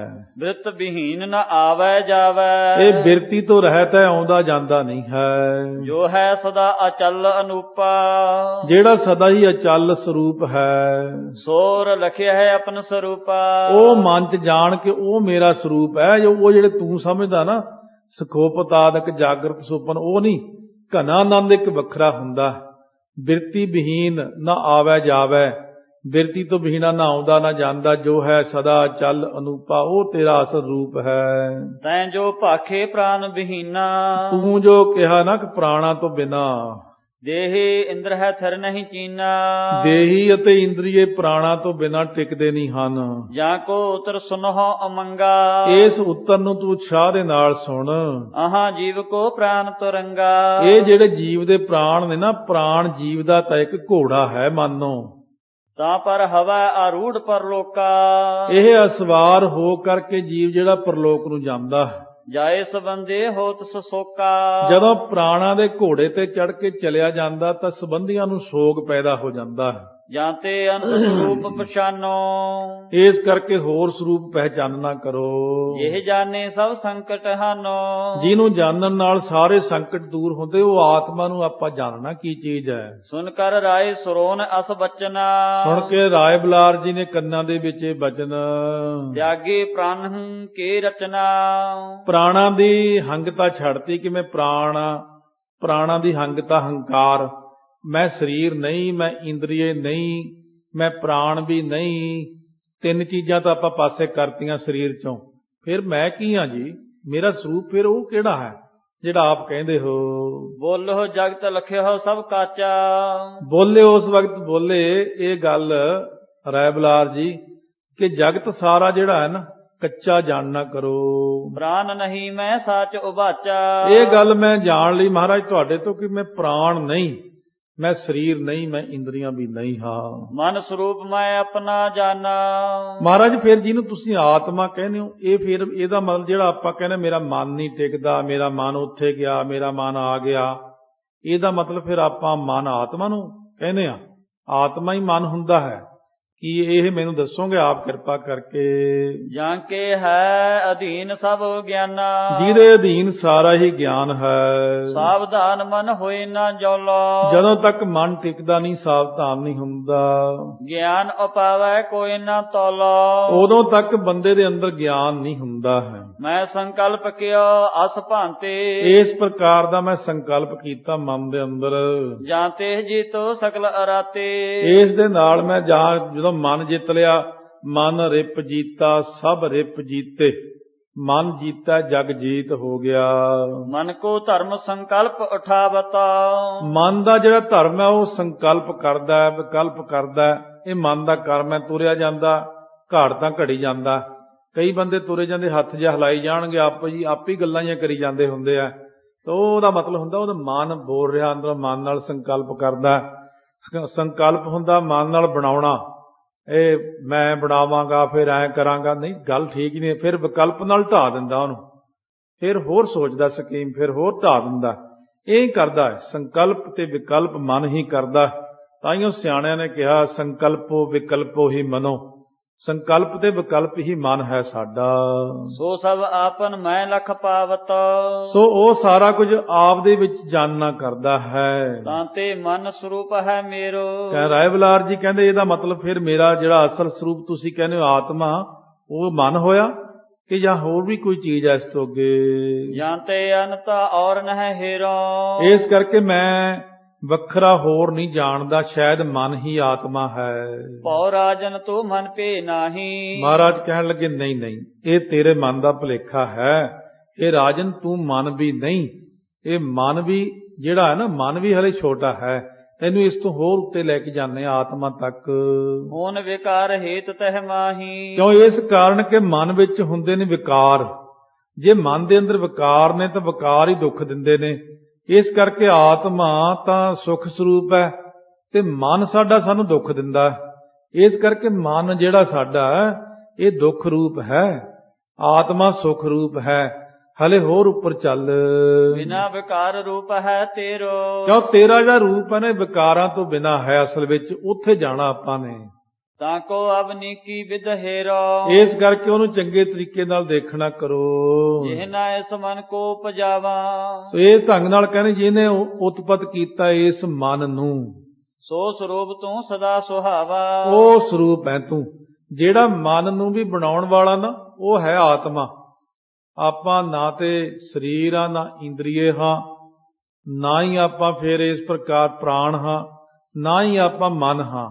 ਚਾਰ ਚੀਜ਼ਾਂ ਤਾਂ ਆਪਾਂ ਹੈ ਹੀ ਨਹੀਂ। ਆਪਣਾ ਜਿਹੜਾ ਅਸਲ ਸਰੂਪ ਹੈ, ਅਸਲ ਸਰੂਪ ਇਹਨਾਂ ਚਾਰਾਂ ਚੀਜ਼ਾਂ ਨੂੰ ਬਣਾਉਣ ਵਾਲਾ ਆਤਮਾ ਸਾਡੀ ਜਿਹੜੀ ਆ, ਉਹ ਇਹਨਾਂ ਨੂੰ ਬਣਾਉਂਦੀ ਹੈ। ਉਪਜਨ ਬਿਨਸਨ ਮਹਿ ਤੂੰ ਨਾਹੀ, ਨਾ ਤੂੰ ਪੈਦਾ ਹੋਣ ਵਿੱਚ, ਨਾ ਤੂੰ ਮਰਨ ਵਿੱਚ, ਉਹ ਸਰੂਪ ਹੈ ਤੇਰਾ। ਨਿਤ ਹੈ ਇੱਕ ਰਸ ਲੱਖੋ ਰਮਾਹੀ, ਇੱਕ ਰਸ ਹੈ ਤੂੰ ਨਿਤ ਰਹਿਣ ਵਾਲਾ, ਉਹ ਮਨ ਦੇ ਅੰਦਰ ਜਾਣ। ਕਹਿਤ ਜੌਨ ਮੇਰੇ ਮਨ ਆਈ, ਜਿਹੜਾ ਇਹ ਕਹਿੰਦਾ ਕਿ ਮੇਰੇ ਮਨ 'ਚ ਇਹ ਆਈ ਗੱਲ, ਛਤਰ ਜੀਤੋ ਕਰੋ ਲੜਾਈ, ਮੈਂ ਲੜਾਈ ਕਰਾਂਗਾ, ਦੁਸ਼ਮਣ ਨੂੰ ਜਿੱਤਾਂਗਾ।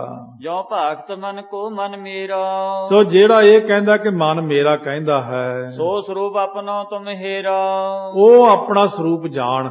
ਮਨ ਤੋਂ ਵੀ ਉੱਪਰ ਆਤਮਾ ਜਿਹੜੀ ਹੈ, ਉਹ ਆਪਣਾ ਸਰੂਪ ਹੈ। ਮਨ ਕੀ ਗਤਾ ਗਤੀ ਜੋ ਜਾਣੈ, ਜਿਹੜਾ ਬੰਦਾ ਮਨ ਦੀ ਗਤ ਤੇ ਅਗਤ, ਆਉਣਾ ਤੇ ਜਾਣਾ ਜਾਣ ਲੈਂਦਾ, ਮਨ ਉੱਥੇ ਚਲਿਆ ਗਿਆ, ਮਨ ਮੁੜਿਆ ਆਇਆ। ਸਵੰ ਪ੍ਰਕਾਸ਼ ਸਦਾ ਸੋ ਭਾਨੈ, ਉਹ ਆਪਣੇ ਪ੍ਰਕਾਸ਼ ਤੋਂ ਆਪ ਹੀ ਪ੍ਰਕਾਸ਼ਨ ਵਾਲਾ ਹੁਣ ਉਹ ਪ੍ਰਤੀਤ ਹੁੰਦਾ ਅੰਦਰ, ਆਪਣੇ ਸਰੂਪ ਤੋਂ ਆਪਣੇ ਆਪ ਨੂੰ ਆਪ ਹੀ ਪ੍ਰਕਾਸ਼ ਕਰਨ ਵਾਲਾ।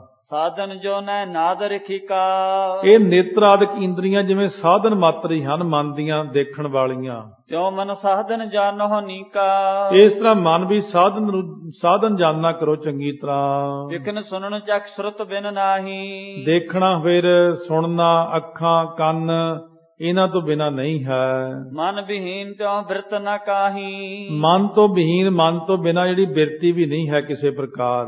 ਅਸ ਪ੍ਰਕਾਰ ਕੇ ਸੁਨ ਕਰ ਬਾਨੀ, ਇਸ ਤਰ੍ਹਾਂ ਦੀ ਬਾਣੀ ਸੁਣ ਕਰਕੇ ਰਾਏ ਤਬ ਹੈ ਹੰਤਾ ਮਨ ਹਾਨੀ, ਰਾਏ ਨੇ ਫਿਰ ਇਹ ਮਨ ਦੀ ਹੰਤਾ ਹੰਗਤਾ ਜਿਹੜੀ ਉਹ ਵੀ ਦੂਰ ਕਰ ਦਿੱਤੀ। ਇਹ ਉੱਤੇ ਚਲੇ ਗਏ ਆਪਾਂ ਆਤਮਾ 'ਚ, ਜਿਹੜੀ ਸਿਰਫ ਲਾਈਟ ਹੀ ਹੈ ਬਸ।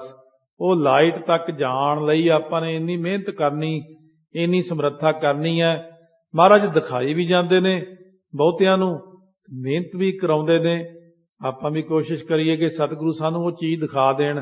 ਜਦ ਤੱਕ ਆਪਾਂ ਆਤਮਾ ਤੱਕ ਨਹੀਂ ਪਹੁੰਚਦੇ, ਉਦੋਂ ਤੱਕ ਜੀਵ ਦੀ ਕਲਿਆਣ ਸਹੀ ਢੰਗ 'ਚ ਨਹੀਂ ਹੁੰਦੀ ਹੈ। ਕਰ ਵਿਚਾਰ ਪੁਨ ਬਚਨ ਉਚਾਰਾ, ਵਿਚਾਰ ਕਰਕੇ ਫਿਰ ਇਸ ਤਰ੍ਹਾਂ ਬਚਨ ਕਿਹਾ, ਮਨ ਮਹਿ ਮੇਰਾ ਰੂਪ ਉਧਾਰਾ। ਮਨ ਹੈ ਮੇਰੋ ਰੂਪ ਉਦਾਰਾ, ਕਹਿੰਦੇ ਮੇਰਾ ਸ੍ਰੇਸ਼ਟ ਰੂਪ ਮਨ ਨਹੀਂ ਹੈ। ਇਸਤੇ ਪਰੈ ਬੁੱਧ ਹੈ ਜੋਏ।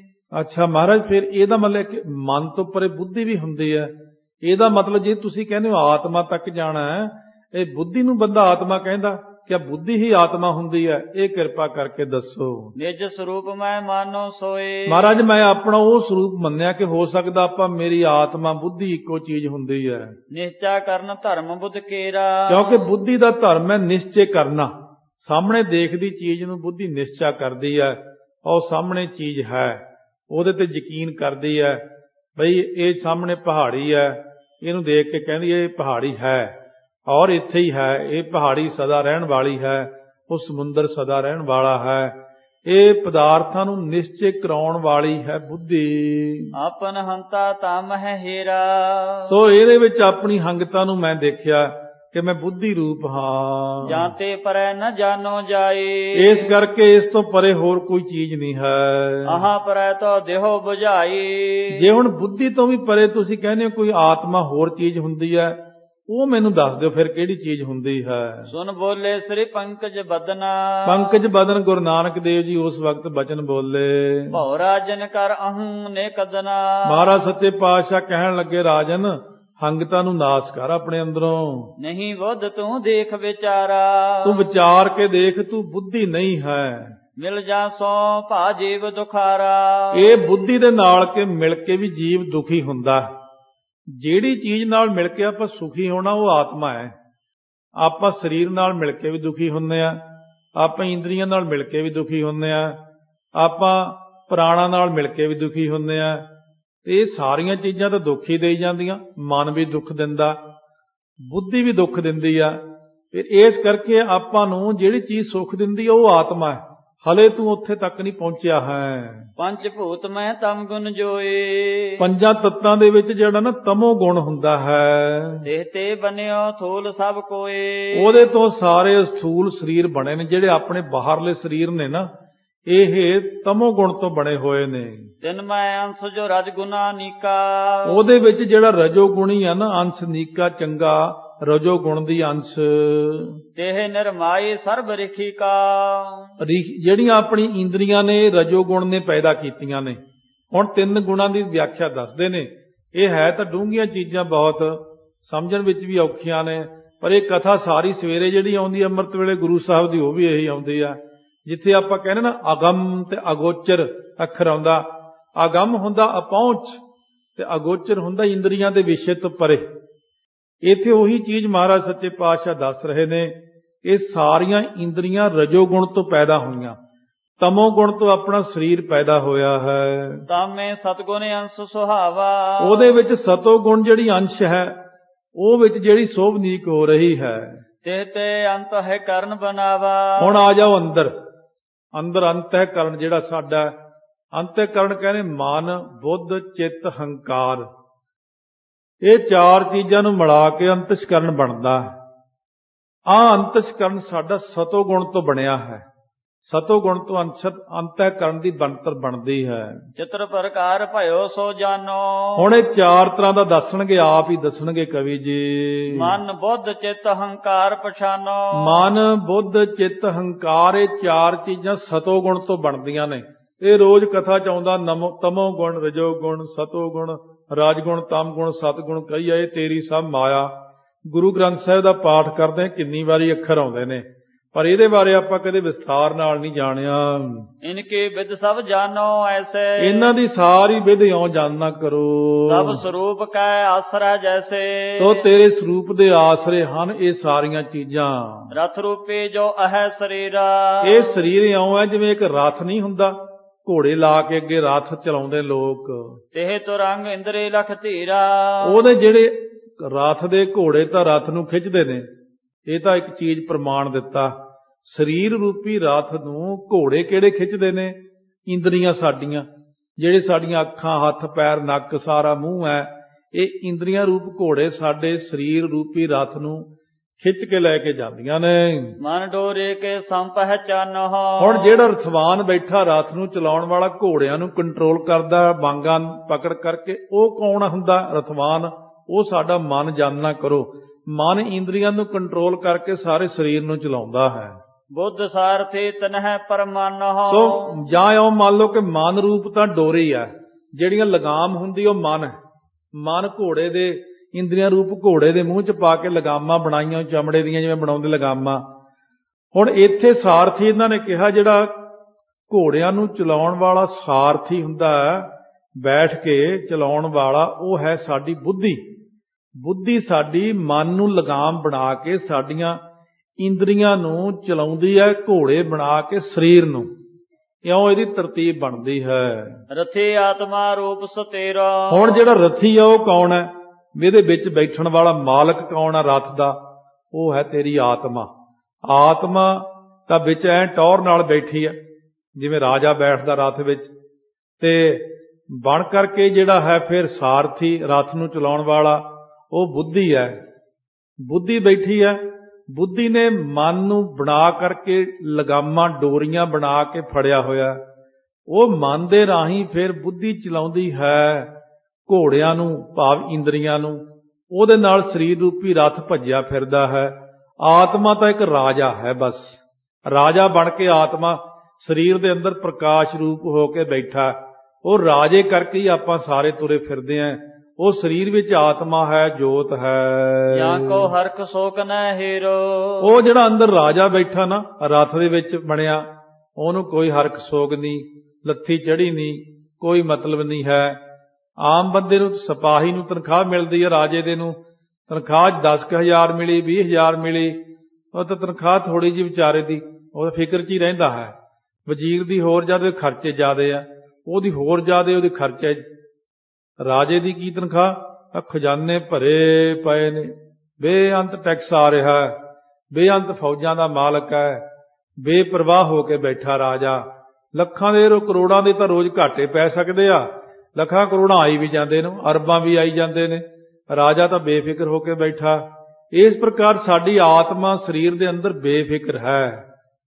ਸਤਿਗੁਰੂ ਕਹਿੰਦੇ, ਜੇ ਆਪਾਂ ਸਿਪਾਹੀ ਦੇ ਕੋਲ, ਕਿਸੇ ਕੋਲ ਜਾ ਕੇ ਰਹਿਣ ਲੱਗ ਜੀ, ਮੈਂ ਤੁਹਾਡੇ ਕੋਲ ਰਹਿਣਾ, ਉਹ ਕਹਿੰਦਾ ਭਰਾ ਮੇਰਾ ਤਾਂ ਆਪ ਗੁਜ਼ਾਰਾ ਬਹੁਤ ਔਖਾ, ਇਹਦੇ ਚਲੋ ਜੀ ਇੱਧਰ ਚਲੋ। ਆਪਾਂ ਕਿਸੇ ਵਜ਼ੀਰ ਕੋਲ ਰਹਿੰਦੇ ਆ, ਉਹ ਕਹਿੰਦਾ ਕਿੰਨੇ ਦਿਨ ਰੱਖੂਗਾ, ਉਹਦੇ ਤੋਂ ਵੀ ਪਾਸੇ ਚੱਲੀਏ।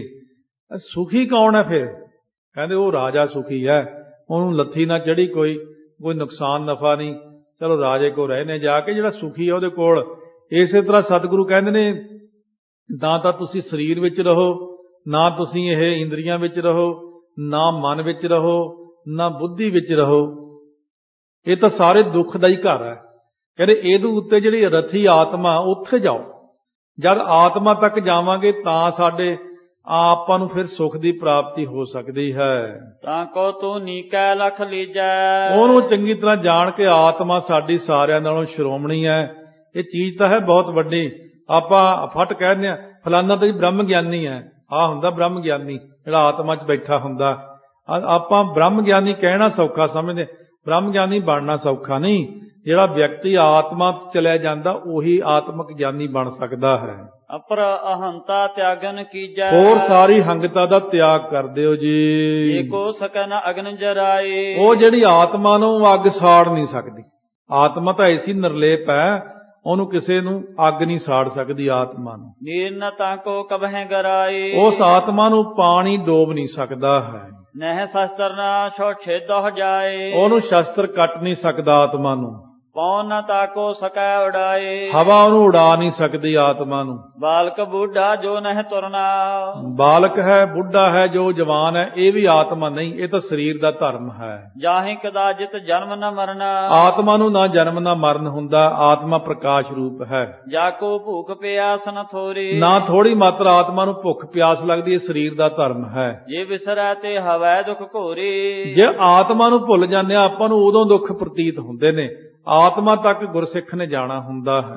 ਸੁਨ ਬੁਲਾਰ ਇਸ ਵਿਦ ਕੇ ਬੈਨਾ। ਸੁਣ ਰਾਏ ਬੁਲਾਰ ਜੀ ਨੇ ਇਸ ਤਰ੍ਹਾਂ ਦੇ ਬਚਨ ਸੁਣ ਕੇ ਨਿਜ ਸਰੂਪ ਜਾਣਿਓ ਸੁਖ ਐਨਾ। ਆਪਣੇ ਸਰੂਪ ਨੂੰ ਹੀ ਸੁਖ ਦਾ ਘਰ ਜਾਣਿਆ, ਇੱਥੇ ਤੱਕ ਪਹੁੰਚ ਗਿਆ। ਹੁਣ ਭਇਓ ਨਿਮਗੁਣ ਅਥਾਹੇ ਆਨੰਦਾ। ਉਸ ਵਕਤ ਬਹੁਤ ਜ਼ਿਆਦਾ ਆ ਗਿਆ ਨਿਮਰਤਾ ਦੇ ਅੰਦਰ, ਆਨੰਦਮਈ ਅਵਸਥਾ ਬਣ ਗਈ।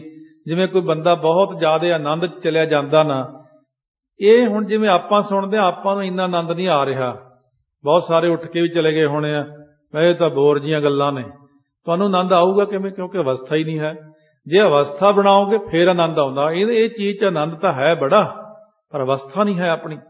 ਅਵਸਥਾ ਹੁਣ ਜਿਨ੍ਹਾਂ ਦੀ ਅਵਸਥਾ ਕਥਾ ਹੁਣ ਬੈਠੇ ਸੁਣ ਰਹੇ ਸਾਰੇ, ਤੋ ਤੁਹਾਨੂੰ ਪਤਾ ਹੀ ਕਿੰਨੇ ਕੁ ਬੰਦੇ ਕਥਾ ਸੁਣਦੇ ਹੋਣੇ ਆ ਇਸ ਵਕਤ। ਉਹਨਾਂ ਦੇ ਫੋਨ ਆਉਂਦੇ ਨੇ, ਕਈਆਂ ਨੂੰ ਰਾਤ ਹੀ ਪ੍ਰਕਾਸ਼ ਹੋ ਗਏ ਸੁਣ ਕੇ, ਕਿਸੇ ਨੂੰ ਉਹ ਆਹ ਪ੍ਰਕਾਸ਼ ਹੋਇਆ, ਮੈਨੂੰ ਰਾਤ ਆਹ ਪ੍ਰਕਾਸ਼ ਦਿਖਿਆ। ਉਹ ਆਤਮਿਕ ਅਵਸਥਾ ਵਾਲੇ ਸਾਨੂੰ ਫੋਨ ਕਰਦੇ, ਹਾਂਜੀ ਉਹ ਇੱਥੇ ਤੱਕ ਪਹੁੰਚ ਗਿਆ, ਮੈਂ ਠੀਕ ਹੈ ਇਹ ਗੱਲ? ਮੈਂ ਕਿਹਾ ਹਾਂ ਬਿਲਕੁਲ ਸਹੀ ਜਾ ਰਿਹਾ। ਕਿਉਂਕਿ ਆਤਮਿਕ ਅਵਸਥਾ ਸੁਣਨ ਵਾਲੇ ਦੀ ਹੀ ਆਤਮਿਕ ਅਵਸਥਾ ਬਣਦੀ ਹੈ। ਜਦੋਂ ਅਸੀਂ ਆਪਣੇ ਹੁਣ ਆਪਾਂ ਸਿਲੇਬਸ ਤੋਂ ਉੱਤੇ ਜਾ ਰਹੇ ਹਾਂ, ਇਹ ਸਿਲੇਬਸ ਆਪਣਾ ਹੈ ਨਹੀਂ ਵੈਸੇ, ਇਹ ਆਤਮਿਕ ਗਿਆਨੀ ਦਾ ਸਿਲੇਬਸ ਹੁੰਦਾ, ਪਰ ਸੁਣ ਲੈਣਾ ਤਾਂ ਚੰਗਾ ਹੁੰਦਾ। ਕਿਉਂਕਿ ਸੰਗਤ ਗੁਰੂ ਨਾਨਕ ਦੀ ਇੱਕੋ ਹੀ ਕਲਾਸ, ਸਾਰਾ ਕਾਲਜ ਇੱਕੋ ਥਾਂ ਬੈਠਾ। ਇੱਥੇ ਸਕੂਲ ਵਾਲੇ ਵੀ, ਮਿਡਲ ਵਾਲੇ ਵੀ, ਕਾਲਜ ਵਾਲੇ, PhD ਵਾਲੇ ਵਿਦਿਆਰਥੀ ਸਾਰੇ ਇਕੱਠੇ ਬੈਠੇ ਆ ਸੰਗਤ ਵਿੱਚ। ਇਹ ਨਹੀਂ ਕਿ ਉਹੇ ਜਿਹੇ ਨਹੀਂ ਬੈਠੇ, ਉੱਚੀ ਅਵਸਥਾ ਵਾਲੇ ਬੈਠੇ ਆ। ਉਹਨਾਂ ਨੂੰ ਜਿੰਨਾ ਅੱਜ ਆਨੰਦ ਆਇਆ ਉਹ ਉਹਨਾਂ ਨੂੰ ਹੀ ਪਤਾ। ਪਰ ਆਪਾਂ ਵੀ ਸੁਣ ਕੇ ਕੁਛ ਤਾਂ ਮਿਹਨਤ ਕਰਾਂਗੇ ਹੀ, ਵੀ ਇਹ ਇੱਕ ਵਾਰੀ ਸੁਣਿਆ ਸੀ ਅਸੀਂ। ਇਹਦੇ ਲਈ ਆਪਾਂ ਨੂੰ ਮੂਲ ਮੰਤਰ ਦਾ ਅਭਿਆਸ, ਗੁਰਮੰਤਰ ਦਾ ਅਭਿਆਸ, ਜਪਜੀ ਸਾਹਿਬ ਦੇ 100 ਪਾਠ, 50, 25, 11 ਕੁਛ ਤਾਂ ਕਰਨਾ ਹੀ ਪਵੇਗਾ। ਆਤਮਾ ਤੱਕ ਪਹੁੰਚ ਜਾਈਏ ਤਾਂ ਫਿਰ ਸਦਾ ਹੀ ਆਨੰਦ ਹੈ। ਛੂਟ ਗਏ ਜਗ ਕੇ ਸਭ ਫੰਦਾ। ਉਹ ਜਗ ਦੇ ਸਾਰੇ ਫੰਦੇ ਛੁੱਟ ਗਏ, ਬੰਧਨ ਟੁੱਟ ਗਏ ਸਾਰੇ।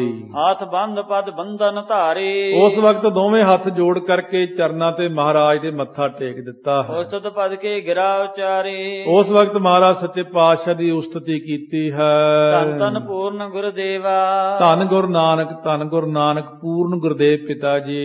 ਕਿਰਪਾ ਤੁਮਾਰ ਲਖਿਓ ਅਸ ਭੇਵਾ। ਤੁਹਾਡੀ ਕਿਰਪਾ ਨਾਲ ਮੈਂ ਇਹ ਭੇਦ ਜਾਣ ਲਿਆ ਹੈ ਜੀ।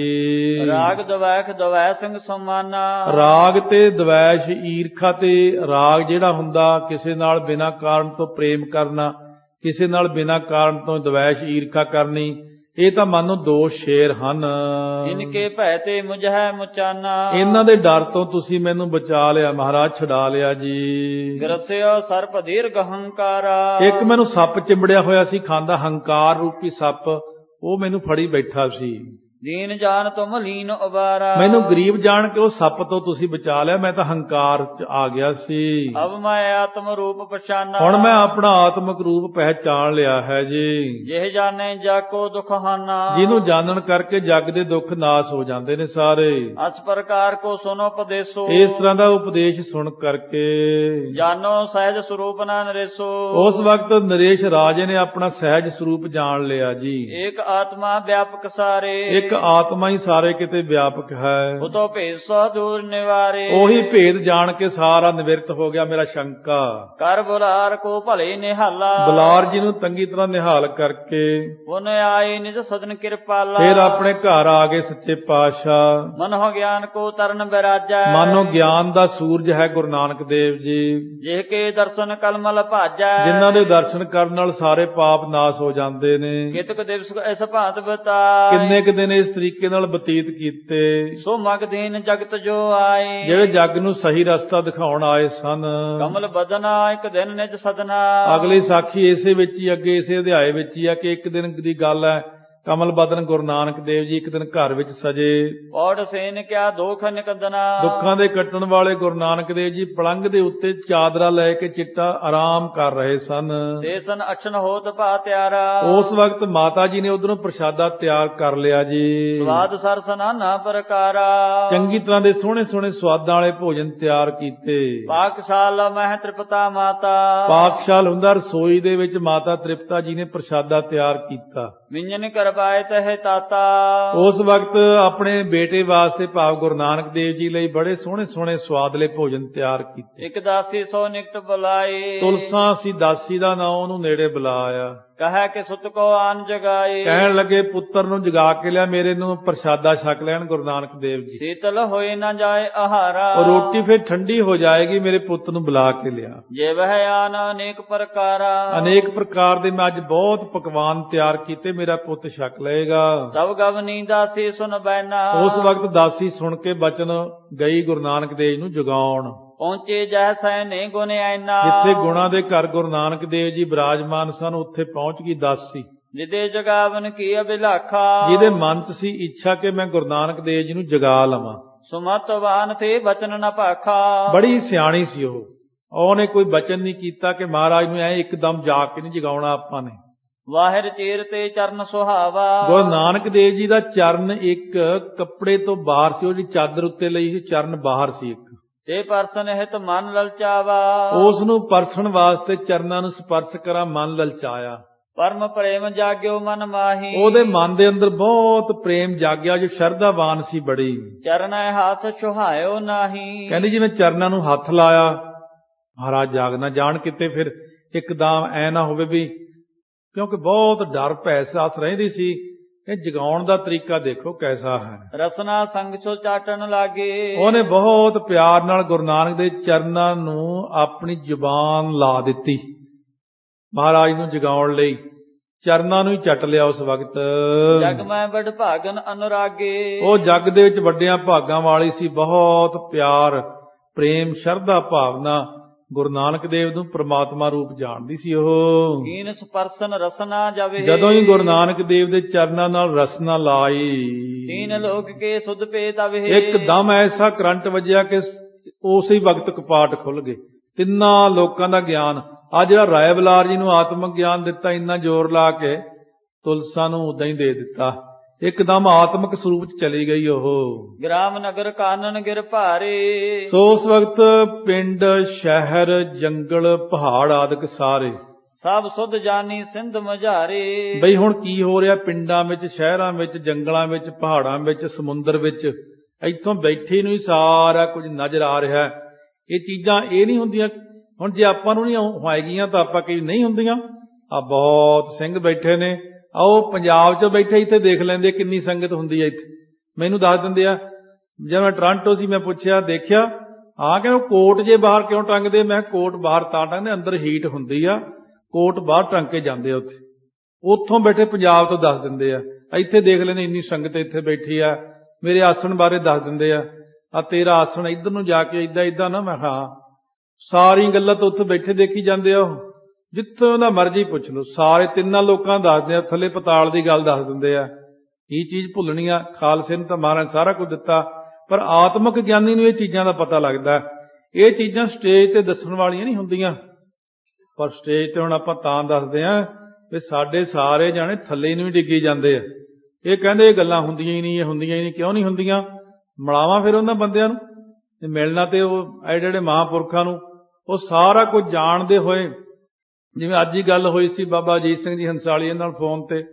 ਮੈਂ ਕਿਹਾ ਬਾਬਾ ਜੀ ਉਹ ਬਚਨ ਵਿਲਾਸ ਕਥਾ ਦਾ ਪੁੱਛ ਰਹੇ ਸੀ, ਉਹਨਾਂ ਦਾ ਪੀਏ ਭਾਈ ਪਰਮਜੀਤ ਸਿੰਘ ਕਹਿਣ ਲੱਗਿਆ, ਕਹਿੰਦੇ ਸੁਨਾਮੀ ਲਹਿਰਾਂ ਆਉਣੀਆਂ ਸੀ 10 ਦਿਨ ਪਹਿਲਾਂ ਦੱਸਤਾ ਸੀ ਮੈਨੂੰ। ਕਹਿੰਦੇ ਭਾਈ ਸਮੁੰਦਰ ਬਹੁਤ ਉੱਚੀ ਉੱਚੀ ਲਹਿਰਾਂ ਛੱਡ ਰਿਹਾ, ਪਤਾ ਨਹੀਂ ਕੀ ਗੱਲ ਹੈ। 4 ਵਜੇ ਸਵੇਰੇ ਦੱਸਿਆ। ਕਹਿੰਦੇ ਭਾਈ ਅਰਦਾਸ ਕਰਾਓ 5 ਪਿਆਰਿਆਂ ਤੋਂ, ਧਰਤੀ ਤੇ ਕਸ਼ਟ ਆਉਣ ਵਾਲਾ। 10 ਦਿਨ ਪਹਿਲਾਂ ਦੇਖ ਲਈਆਂ ਸਾਰੀਆਂ ਲਹਿਰਾਂ। 5 ਪਿਆਰਿਆਂ ਤੋਂ 10 ਦਿਨ ਹੀ ਅਰਦਾਸ ਕਰਾਉਂਦੇ ਰਹੇ। ਜਦ 10ਵੇਂ ਦਿਨ ਲਹਿਰ ਆਈ, ਇੰਨਾ ਨੁਕਸਾਨ ਹੋਇਆ। ਕਹਿੰਦੇ ਨੁਕਸਾਨ ਤਾਂ 10 ਗੁਣੇ ਜ਼ਿਆਦਾ ਹੋਣਾ ਸੀ, ਪਰ ਗੁਰੂ ਸਾਹਿਬ ਨੇ ਕਿਰਪਾ ਕਰਤੀ, ਆਪਣੀ ਬੇਨਤੀ ਪ੍ਰਵਾਨ ਕਰ ਲਈ। ਇਸ ਕਰਕੇ ਆਤਮਿਕ ਗਿਆਨੀ 'ਚ ਇੰਨੀ ਪਾਵਰ ਵੀ ਹੁੰਦੀ ਹੈ। ਉਹ ਪਹਿਲਾਂ ਹੀ ਸਾਰਾ ਕੁਝ ਦੇਖ ਕੇ ਸਾਡੇ ਕਸ਼ਟਾਂ ਨੂੰ ਟਾਲਦੇ ਵੀ ਰਹਿੰਦੇ ਨੇ। ਗੁਰੂ ਗ੍ਰੰਥ ਸਾਹਿਬ ਵੀ ਕਸ਼ਟ ਟਾਲਦੇ ਨੇ। ਆਪਾਂ ਸਧਾਰਨ ਜਿਹੜੇ ਜੀਵ ਆ ਨਾ, ਸਰੀਰ ਵਿੱਚ ਵਿਚਰਨ ਵਾਲੇ, ਇੰਦਰੀਆਂ 'ਚ ਵਿਚਰਨ ਵਾਲੇ, ਪ੍ਰਾਣਾਂ ਵਿੱਚ ਵਿਚਰਨ ਵਾਲੇ, ਮਨ ਤੇ ਬੁੱਧੀ ਵਿੱਚ ਵਿਚਰਨ ਵਾਲੇ, ਆਪਣੀ ਤੁੱਛ ਜੀ ਬੁੱਧੀ ਹੁੰਦੀ ਆ। ਬੁੱਧੀ ਜੀਵੇ ਇਹਨਾਂ ਨੂੰ ਤਾਂ ਫਿਰ ਮੇਰੇ ਨਾਲ ਲੜਨ ਲੱਗ ਜਾਂਦੇ, ਕਹਿੰਦੇ ਸਾਨੂੰ ਬੜਾ ਤਵਾ ਲਾਉਂਦਾ ਰਹਿਣਾ। ਮੈਂ ਤਵਾ ਲਾਉਣਾ ਨਹੀਂਗਾ। ਜਦ ਤੁਸੀਂ ਬੁੱਧੀ 'ਚ ਵਿਚਰਦੇ ਹੋ, ਆਤਮਿਕ ਤੌਰ ਤੇ ਉੱਚੇ ਉੱਠੋ, ਤਾਂ ਫਿਰ ਤੁਹਾਨੂੰ ਪਤਾ ਵੀ ਲੱਗੇ ਕਿ ਹਾਂ ਗੁਰੂ ਨਾਨਕ ਸਾਹਿਬ ਕਿੱਡੇ ਵੱਡੇ ਨੇ ਤੇ ਕੀ ਕੀਤਾ ਉਹਨਾਂ ਨੇ। ਗੁਰੂ ਗ੍ਰੰਥ ਸਾਹਿਬ ਮਹਾਰਾਜ ਕਿੰਨੀ ਤਾਕਤ ਦੇ ਮਾਲਕ ਨੇ। ਫੇਰ ਆਪਾਂ ਨੂੰ ਜਾ ਕੇ ਪਤਾ ਲੱਗ ਸਕਦਾ ਮਹਾਰਾਜ ਬਾਰੇ। ਤਹ ਇੱਕ ਕੌਤਕ ਲਖਿਓ ਅਨੂਪਾ, ਉੱਥੇ ਇੱਕ ਕੌਤਕ ਦੇਖਿਆ ਬੜਾ ਭਾਰੀ। ਸ੍ਰੀ ਨਾਨਕ ਕੋ ਵਿਖਿਓ ਸਰੂਪਾ। ਜਦ ਸਮੁੰਦਰ 'ਚ ਉਹਦੀ ਬਿਰਤੀ ਗਈ, ਦੇਖਿਆ ਸਮੁੰਦਰ ਦੇ ਵਿੱਚ ਇਹ ਗੁਰੂ ਨਾਨਕ ਦੇਵ ਜੀ ਜਹਾਜ਼ ਨੂੰ ਮੋਢਾ ਲਾਈ ਜਾ ਰਹੇ। ਇਹ ਕੌਤਕ ਦਿਖਾਇਆ ਮਹਾਰਾਜ ਨੇ। ਲਾਪਰ ਕੋ ਮਨ ਸੁਖ ਜੋ ਸਾਹਾ, ਜਿਹੜਾ ਸ਼ਾਹੂਕਾਰ ਲਾਹੌਰ ਦਾ ਮਨਸੁਖ ਸੀ, ਜਿਹਨੂੰ ਲੈਣ ਗਏ ਸੀ ਭਾਈ ਭਗੀਰਥ ਸਮਾਨ ਜਦੋਂ, ਤਾਂ ਉਸ ਵਕਤ ਇਹ ਦੇਖਿਆ ਸੀ ਨਾ ਆਪਾਂ ਨੇ, ਮਹਾਰਾਜ ਨੇ ਕਿਹਾ ਆਓ ਭਾਈ ਭਗੀਰਥ ਮਨਸੁਖ ਸ਼ਾਹੂਕਾਰ ਨੂੰ ਨਾਲ ਲੈ ਆਇਓ। ਇਹ ਮਨਸੁਖ ਮਹਾਰਾਜ ਦਾ ਗੁਰਸਿੱਖ ਸੀ। ਆਗਿਆ ਲੈ ਕੇ ਸੁਲਤਾਨਪੁਰ ਸਾਹਿਬ ਤੋਂ ਗਿਆ ਸੀ।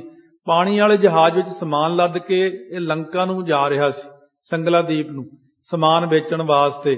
ਉਹਦਾ ਜਹਾਜ਼ ਕਿਤੇ ਘਿਰ ਗਿਆ ਸੀ ਬੜੀਆਂ ਬੜੀਆਂ ਲਹਿਰਾਂ 'ਚ। ਗੁਰੂ ਨਾਨਕ ਦੇਵ ਜੀ ਇੱਥੇ ਬਸਤਰ ਲੈ ਕੇ ਪੈ ਗਏ ਤੇ ਉੱਥੇ ਪਹੁੰਚ ਕੇ ਉਹਦੇ ਜਹਾਜ਼ ਨੂੰ ਬੰਨੇ ਲਾ ਰਹੇ। ਇਹ ਤੁਲਸਾ ਦਾਸੀ ਨੂੰ ਦੇਖ ਗਿਆ। ਤੇ ਜਹਾਜ਼ ਤੋਂ ਸਾਗਰ ਮਹਾ, ਉਹਦਾ ਜਹਾਜ਼ ਸਮੁੰਦਰ ਦੇ ਵਿੱਚ ਸੀ। ਤਾਕੋ ਵਿਗਨ ਹੋਨ ਕਛ ਲਾਗਾ, ਉਹ ਜਹਾਜ਼ ਨੂੰ ਜਦੋਂ ਵਿਗਨ ਪੈਣ ਲੱਗਿਆ, ਸਿਮਰਨ ਸ੍ਰੀ ਨਾਨਕ ਅਨੁਰਾਗਾ, ਉਹਨੇ ਉੱਥੇ ਹੀ ਹੱਥ ਜੋੜ ਕੇ ਗੁਰੂ ਨਾਨਕ ਦੇਵ ਦਾ ਧਿਆਨ ਧਰ ਕੇ ਉਸ ਵਕਤ ਅਰਦਾਸ ਕੀਤੀ, ਹੈ ਮਹਾਰਾਜ ਬਚਾ ਲਓ। ਇਹ ਪ੍ਰਭ ਦੀਨ ਬੰਧ ਗੁਰ ਪੂਰਨ, ਧੰਨ ਗੁਰੂ ਨਾਨਕ ਦੇਵ ਜੀ ਦੀਨਾ ਬੰਧੂ ਜਿਹੜੇ ਪੂਰਨ ਸਤਿਗੁਰੂ। ਕਰੋ ਸਹਾਇ ਆਨ ਮਮ ਤੂਰਨ, ਇਹ ਸੱਚੇ ਪਾਤਸ਼ਾਹ ਤੂਰਨ ਛੇਤੀ ਸਹਾਇਤਾ ਕਰੋ, ਇਹ ਤਾਂ ਛੱਲਾ ਮੇਰੇ ਜਹਾਜ਼ ਨੂੰ ਉਲਟਾ ਦੇਣਗੀਆਂ। ਜੈ ਸੰਬੰਧੇ ਕੋਈ ਨਾ ਸਾਥਾ, ਜਿੱਥੇ ਜਹ ਮਾਤ ਪਿਤਾ ਸੁਤ ਮੀਤ ਨਾ ਭਾਈ, ਉੱਥੇ ਕੋਈ ਸਹਾਇਤਾ ਕਰਨ ਵਾਲਾ ਨਹੀਂ ਸੀ। ਤੈ ਤੁਮ ਸਾਥ ਹੋਤ ਜਗਨਾਥਾ, ਇਹ ਜਗ ਦੇ ਮਾਲਕ ਉੱਥੇ ਤੁਸੀਂ ਆਪਣੇ ਪਿਆਰਿਆਂ ਦੀ ਸਹਾਇਤਾ ਕਰਦੇ ਹੋ ਜੀ। ਤੀਰ ਸੰਗਲਾ ਦੀਪ ਪਹੁੰਚਾਵਨ, ਸੋ ਸੰਗਲਾ ਦੀਪ ਜਿਹੜਾ ਹੈ ਨਾ ਤੀਰ, ਉਹਦੇ ਕੰਡੇ ਤੇ ਪਹੁੰਚਾ ਦਿਓ ਮੇਰੇ ਜਹਾਜ਼ ਨੂੰ। ਕਰੋ ਜਹਾਜ਼ ਭਗਤ ਮਨ ਭਾਵਨ, ਸੋ ਭਗਤੀ ਮਨ ਭਾਵਨ ਜਿਹੜਾ ਆਪ ਕਿਰਪਾ ਭਗਤਾਂ ਦੇ ਮਨ ਨੂੰ ਭਾਉਣ ਵਾਲੇ ਸੱਚੇ ਪਾਤਸ਼ਾਹ, ਭਗਤਾਂ ਦੇ ਮਨ ਨੂੰ ਚੰਗੇ ਲੱਗਣ ਵਾਲੇ, ਇਹ ਸੱਚੇ ਪਾਤਸ਼ਾਹ ਮੇਰਾ ਜਹਾਜ਼ ਬੰਨੇ ਲਾ ਦਿਓ ਜੀ। ਨਿਜ ਆਰਾਧਨਾ ਲਖ ਕਰ ਸੁਆਮੀ, ਆਪਣੀ ਆਰਾਧਨਾ ਜਾਣਦੇ ਵੀ ਬਈ ਯਾਦ ਕਰ ਰਿਹਾ। ਇਹ ਛੋਟਾ ਸਰੂਪ ਸਾਹਮਣੇ ਆ ਜਾਂਦਾ, ਬੜੀਆਂ ਡੂੰਘੀਆਂ ਚੀਜ਼ਾਂ ਹੁੰਦੀਆਂ। ਜਿੱਥੇ ਕੋਈ ਯਾਦ ਕਰਦਾ, ਗੁਰੂ ਨਾਨਕ ਸਾਹਿਬ ਨੂੰ ਸਾਰਾ ਹੀ ਪਤਾ ਹੈ। ਗਏ ਸਿੰਧ ਮੈਂ ਅੰਤਰਜਾਮੀ, ਅੰਤਰਜਾਮੀ ਸਤਿਗੁਰੂ ਸਿੰਧ ਵਿੱਚ ਕਿੱਥੇ ਜਾਣਾ ਸੀ, ਵਿਆਪਕ ਹੀ ਨਹੀਂ, ਉੱਥੇ ਹੀ ਪ੍ਰਗਟ ਹੋ ਗਏ ਜਾ ਕੇ। ਤੇ ਜਹਾਜ਼ ਕੋ ਤਟ ਪਹੁੰਚਾਵਾ, ਉਹਦੇ ਜਹਾਜ਼ ਨੂੰ ਬੰਨਾ ਦੇ ਕੇ ਮੋਢਾ ਲਾ ਕੇ ਹੌਲੀ ਹੌਲੀ ਹੌਲੀ ਪਹੁੰਚਾ ਦਿੱਤਾ ਸਿਰੇ। ਮਨ ਸੁਖ ਦੇਖ ਹਿਰਦੇ ਸੁਖ ਪਾਵਾ, ਮਨ ਸੁਖ ਨੇ ਦੇਖ ਕੇ ਮਨ 'ਚ ਸੁਖ ਪ੍ਰਾਪਤ ਕੀਤਾ।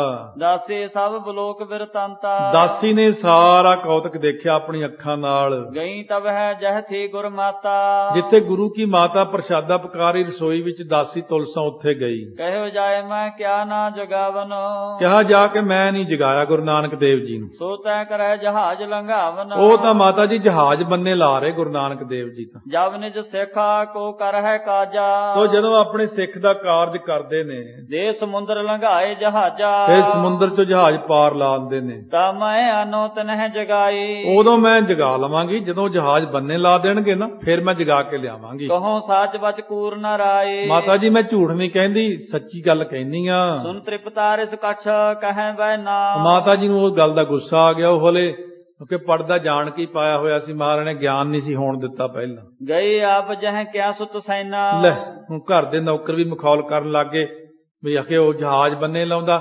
ਅੱਗੇ ਉਹ ਕੁਝ ਕਹਿੰਦੇ, ਉਹ ਕੁਝ ਕਹਿੰਦੇ ਨੇ, ਐਵੇਂ ਲਾਲ ਜੀ ਨੂੰ ਹੋਰ ਹੀ ਕੁਝ ਬੋਲਦੇ ਰਹਿੰਦੇ ਨੇ। ਆਪ ਗਏ ਮਾਤਾ ਜੀ ਉੱਠ ਕੇ, ਉੱਠੋ ਲਾਲ ਜੀ ਉੱਠੋ। ਤਿਨਹਿ ਜਗਾਏ ਅਚਾਏ ਆਹਾਰਾ, ਜਗਾ ਕਰਕੇ ਕਹਿੰਦੇ ਚਲੋ ਪ੍ਰਸ਼ਾਦਾ ਤਿਆਰ ਆ, ਛਕੋ ਚੱਲ ਕੇ। ਪਾਸੇ ਤੇ ਮੁਖ ਬਚਨ ਉਚਾਰਾ, ਬਾਅਦ ਵਿੱਚੋਂ ਮੁਖ ਚੋਂ ਮਾਤਾ ਜੀ ਨੇ ਬਚਨ ਕਿਹਾ, ਸੁਨਹੁ ਪੁੱਤਰ ਲਖ ਦਸਾ ਤੁਮਾਰੀ, ਆ ਪੁੱਤਰ ਜੀ ਤੁਹਾਡੀ ਦਸ਼ਾ ਬਹੁਤ ਖਰਾਬ ਹੈ, ਸਾਰੇ ਮਖੌਲ ਕਰਦੇ ਤੁਹਾਨੂੰ। ਦਾਸੇ ਤੇ ਮੁਝ ਹਸੇ ਆਲਾ ਉਚਾਰੀ, ਆਪਣੀ ਦਾਸੀ ਵੀ ਤੁਹਾਡੇ ਮਖੌਲ ਕਰਦੀ ਹੈ। ਕਹਾ ਕਿ ਕਰਹਿ ਜਹਾਜ਼ ਲੰਘਾਵਨ, ਕਹਿੰਦੀ ਹੈ ਕਿ ਗੁਰੂ ਨਾਨਕ ਦੇਵ ਜੀ ਜਹਾਜ਼ ਬੰਨੇ ਲਾ ਰਹੇ ਨੇ ਕਿਤੇ। ਮੈਂ ਜਾਣਤੇ ਮੈਂ ਕਰੋ ਜਗਾਵਨ, ਆਖੇ ਮੈਂ ਤਾਂ ਨਹੀਂ ਜਗਾਇਆ ਮਹਾਰਾਜ ਨੂੰ। ਮਾਤ ਬਚਨ ਸੁਨ ਕਰ ਜਗ ਸੁਆਮੀ, ਮਾਤਾ ਦੇ ਬਚਨ ਸੁਣ ਕੇ ਮਾਲਕ ਜੀ ਕਹਿਣ ਲੱਗੇ, ਬੋਲੇ ਮੁਖਤੇ ਅੰਤਰਜਾਮੀ, ਅੰਤਰਜਾਮੀ ਮੁਖ ਤੋਂ ਬੋਲੇ ਉਸ ਵਕਤ। ਕਮਲੇ ਝਮਲੇ ਕੇ ਬਚੇ ਐਸੇ, ਇਹ ਕਮਲੀ ਝਮਲੀ ਐਵੇਂ ਬੋਲਦੀ ਰਹਿੰਦੀ, ਐਵੇਂ ਰੌਲਾ ਪਾਉਂਦੀ ਰਹਿੰਦੀ। ਮਹਾਰਾਜ ਨੂੰ ਪਤਾ ਸੀ ਮੇਰੀ ਗੱਲ ਲੀਕ ਆਊਟ ਜੇ ਕਰਦੀ ਹੈ ਨਾ, ਫਿਰ ਲੀਕ ਆਊਟ ਮਹਾਰਾਜ ਨਾਰਾਜ਼ ਹੋ ਜਾਂਦੇ ਨੇ। ਇਸ ਕਰਕੇ ਸਤਿਗੁਰੂ ਕਹਿੰਦੇ ਮੇਰੀ ਗੱਲ ਨੂੰ ਜ਼ਿਆਦਾ ਨਾ ਦੱਸਿਆ ਕਰੋ। ਇਸਕੇ ਕਹੇ ਨ ਮਾਨੋ ਕੈਸੇ, ਇਹਦੀ ਕਹੀ ਨਾ ਸੁਣੋ, ਆਪਾਂ ਇਹਦੀ ਕਹੀ ਸੁਣਨੀ ਨਹੀਂ। ਇਸ ਕਹਿ ਕਰ ਗਮਨੇ ਉਧਿਆਨਾ, ਇਉਂ ਕਹਿ ਕਰਕੇ ਜੰਗਲ ਨੂੰ ਚੱਲੇ ਗਏ।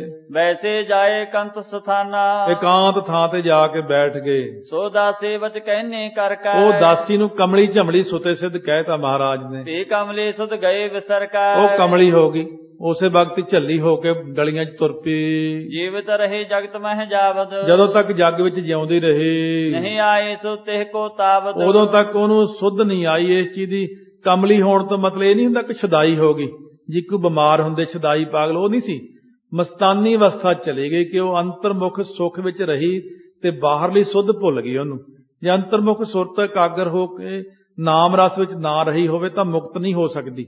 ਸੁੱਧ ਪਰਤੀ ਇਸ ਵਾਸਤੇ ਨਾ ਕਿ ਉਹ ਭਾਂਡਾ ਹਲਕਾ ਸੀ ਤੇ ਚੀਜ਼ ਭਾਰੀ ਪੈ ਗਈ ਵਿੱਚ, ਰੱਬੀ ਭੇਦ ਜਰ ਨਹੀਂ ਸਕਦੀ ਸੀ। ਜੇ ਹੋਸ਼ ਪੂਰੀ ਪਰਦੀ ਤਾਂ ਡਰ ਸੀ ਕਿ ਉਹ ਰਿੱਧੀਆਂ ਸਿੱਧੀਆਂ ਵਿੱਚ ਪਰਚ ਜਾਂਦੀ ਤੇ ਮੁਕਤ ਨਾ ਹੁੰਦੀ। ਇਹ ਬੇਬੇ ਨਾਨਕੀ ਜੀ ਨੇ ਫਿਰ ਕਰਾਇਆ ਸੀ ਠੀਕ ਉਹਨੂੰ। ਕਹਿੰਦੇ ਭਰਾ ਜੀ ਇੰਨੀ ਅਵਸਥਾ ਦੇ ਕੇ ਹੁਣ ਤੁਸੀਂ ਐਂ ਕਰ ਰਹੇ ਹੋ, ਕਮਲੀ ਝਮਲੀ ਕਰਤੀ। ਕਹਿੰਦੇ ਅੰਦਰੋਂ ਤਾਂ ਸੁੱਧ ਰਹੇਗੀ ਇਹਨੂੰ ਸਾਰੀ, ਬਾਹਰੋਂ ਦੇਖਣ ਨੂੰ ਲੋਕਾਂ ਨੂੰ ਮਸਤਾਨੀ ਲੱਗੇਗੀ। ਜਬ ਇਹ ਤਿਆਗਹੁ ਭੂਤਕ ਦੇਹਾ, ਜਦੋਂ ਹੀ ਇਹ ਪੰਜ ਭੂਤਕ ਦੇਹੀ ਜਿਹੜੀ ਤਿਆਗਣਾ ਕਰੇਗੀ, ਭਈ ਮੁਕਤ ਗਵਨੀ ਹਰ ਗ੍ਰੇਹਾ, ਉਦੋਂ ਛੱਡ ਕਰਕੇ ਫੇਰ ਅਕਾਲ ਪੁਰਖ ਦੇ ਦਰ ਤੇ ਸੱਚਖੰਡ ਦੇ ਵਿੱਚ ਚਲੀ ਗਈ। ਕਿਉਂ? ਮਹਾਰਾਜ ਨੇ ਕਿਰਪਾ ਕੀਤੀ ਹੈ। ਸਤਿਗੁਰੂ ਨਾਨਕ ਦੇਵ ਸਾਹਿਬ ਮਹਾਰਾਜ ਜੀ ਕੁਝ ਵੀ ਕਰ ਸਕਦੇ ਨੇ, ਔਰ ਦਾਸੀਆਂ ਤੇ ਕਿਰਪਾ, ਦਾਸਾਂ ਤੇ ਮਿਹਰ ਕੀਤੀ ਹੈ। ਭਾਵਨਾ ਦੀ ਗੱਲ ਹੈ ਸਾਰੀ। ਭਾਵਨਾ ਜੇ ਕਰੀਏ ਫੇਰ ਤਾਂ ਬਹੁਤ ਕੁਛ ਹੈ, ਕਿਉਂਕਿ ਹੁਣ ਜ਼ਮਾਨਾ ਐਸਾ ਭਾਵਨਾ ਤੋਂ ਹੀਣ ਹੋ ਗਿਆ। ਤਰ੍ਹਾਂ ਤਰ੍ਹਾਂ ਦੀਆਂ ਤਰਕਾਂ, ਤਰ੍ਹਾਂ ਤਰ੍ਹਾਂ ਦੀਆਂ ਗੱਲਾਂ। ਇਸ ਗੱਲ ਉੱਤੇ ਵੀ ਕਈ ਕਿੰਤੂ ਕਰਨਗੇ ਵੀ ਉਹ ਲਓ ਜੀ ਜੀਭ ਲਾਤੀ ਚਰਨਾਂ ਨੂੰ ਜਾ ਕੇ, ਇਹ ਕੋਈ ਚੰਗੀ ਗੱਲ ਥੋੜ੍ਹੀ ਹੈ। ਤੁਸੀਂ ਆਪਣਾ ਗਿਆਨ ਆਪਣੇ ਕੋਲ ਰੱਖੋ। ਸਤਿਗੁਰੂ ਮਹਾਰਾਜ ਸੱਚੇ ਪਾਤਸ਼ਾਹ ਚਰਨ ਅੰਮ੍ਰਿਤ ਰੂਪ ਨੇ, ਪਵਿੱਤਰ ਚਰਨ ਨੇ। ਉਹ ਬੰਦਿਆਂ ਵਾਲੇ ਨਹੀਂ ਹੈਗੇ, ਉਹ ਜਿਵੇਂ ਆਪਾਂ ਸਮਝਦੇ ਉਹ ਬੰਦਿਆਂ ਵਾਲੇ ਚਰਨ ਹੋਣਗੇ ਕਿਤੇ। ਉਹ ਚਰਨ ਤਾਂ ਬਹੁਤ ਪਵਿੱਤਰ ਅਕਾਲ ਪੁਰਖ ਦੇ ਆਪਣੇ ਚਰਨ ਨੇ। ਇਸ ਕਰਕੇ ਭਾਵਨਾ ਰੱਖਣੀ ਉਹਨਾਂ ਦੇ ਉੱਤੇ। ਤਾਈਓ ਸਤਿਗੁਰੂ ਨੇ ਫਿਰ ਖੰਡੇ ਬਾਟੇ ਦਾ ਅਮਰ ਸ਼ੁਰੂ ਕਰਾ ਦਿੱਤਾ। ਕਿਉਂ? ਮਹਾਰਾਜ ਨੂੰ ਪਤਾ ਜ਼ਮਾਨਾ ਇਹੋ ਜਿਹਾ ਮਾੜਾ ਆਉਣਾ, ਲੋਕੀ ਤਰਕਾਂ ਫਰਕਾਂ ਜਿਹੀਆਂ ਕਰੀ ਜਾਣਗੇ। ਇਹ ਤਾਂ ਖੰਡੇ ਬਾਟੇ ਦੇ ਅਮਰ ਤੇ ਤਰਕਾਂ ਕਰਦੇ ਆ, ਤੇ ਇਹਨਾਂ ਨੇ ਤਾਂ ਚਰਨਾਂ ਤੇ ਫਿਰ ਕੋਈ ਹਿਸਾਬ ਹੀ ਨਹੀਂ ਸੀ ਰੱਖਣਾ। ਨੇ ਅਖਬਾਰ ਭਰ ਜਾਣੇ ਸੀ, ਹੁਣ ਅਖਬਾਰ ਵਾਲਿਆਂ ਨੂੰ ਮਸਾਲਾ ਮਿਲ ਜਾਣਾ ਸੀ ਵਧੀਆ। ਇਸ ਕਰਕੇ ਸਤਿਗੁਰੂ ਮਹਾਰਾਜ ਸੱਚੇ ਪਾਤਸ਼ਾਹ ਨੇ ਸੰਸਾਰ ਨੂੰ ਤਾਰਿਆ। ਗੁਰੂ ਨਾਨਕ ਦੇਵ ਜੀ ਸਾਨੂੰ ਵੀ ਤਾਰਨਗੇ ਜੇ ਅਸੀਂ ਸ਼ਰਧਾ ਰੱਖਾਂਗੇ। ਮਹਾਰਾਜ ਤੁਲਸਾਂ ਦਾਸੀ ਵਰਗੀ, ਰਾਏ ਬਲਾਰ ਜੀ ਵਰਗੀ, ਬੇਬੇ ਨਾਨਕੀ ਜੀ ਵਰਗੀ। ਫਿਰ ਸਤਿਗੁਰੂ ਸੱਚੇ ਪਾਤਸ਼ਾਹ ਸਾਨੂੰ ਨਾਮਦਾਨ ਬਖਸ਼ਣਗੇ, ਸਿੱਖੀ ਬਖਸ਼ਣਗੇ। ਮੰਗੀਏ ਗੁਰੂ ਨਾਨਕ ਸਾਹਿਬ ਤੋਂ ਸਾਨੂੰ ਨਾਮ ਦੀ ਦਾਤ ਬਖਸ਼ੋ। ਸਾਡੇ ਸਿਰ ਤੇ ਮਿਹਰ ਭਰਿਆ ਹੱਥ ਰੱਖੋ ਮਹਾਰਾਜ ਜੀ, ਸਾਨੂੰ ਵੀ ਸਿੱਖੀ ਦੀ ਦਾਤ ਬਖਸ਼ਿਸ਼ ਕਰੋ। ਵਾਹਿਗੁਰੂ ਵਾਹਿਗੁਰੂ।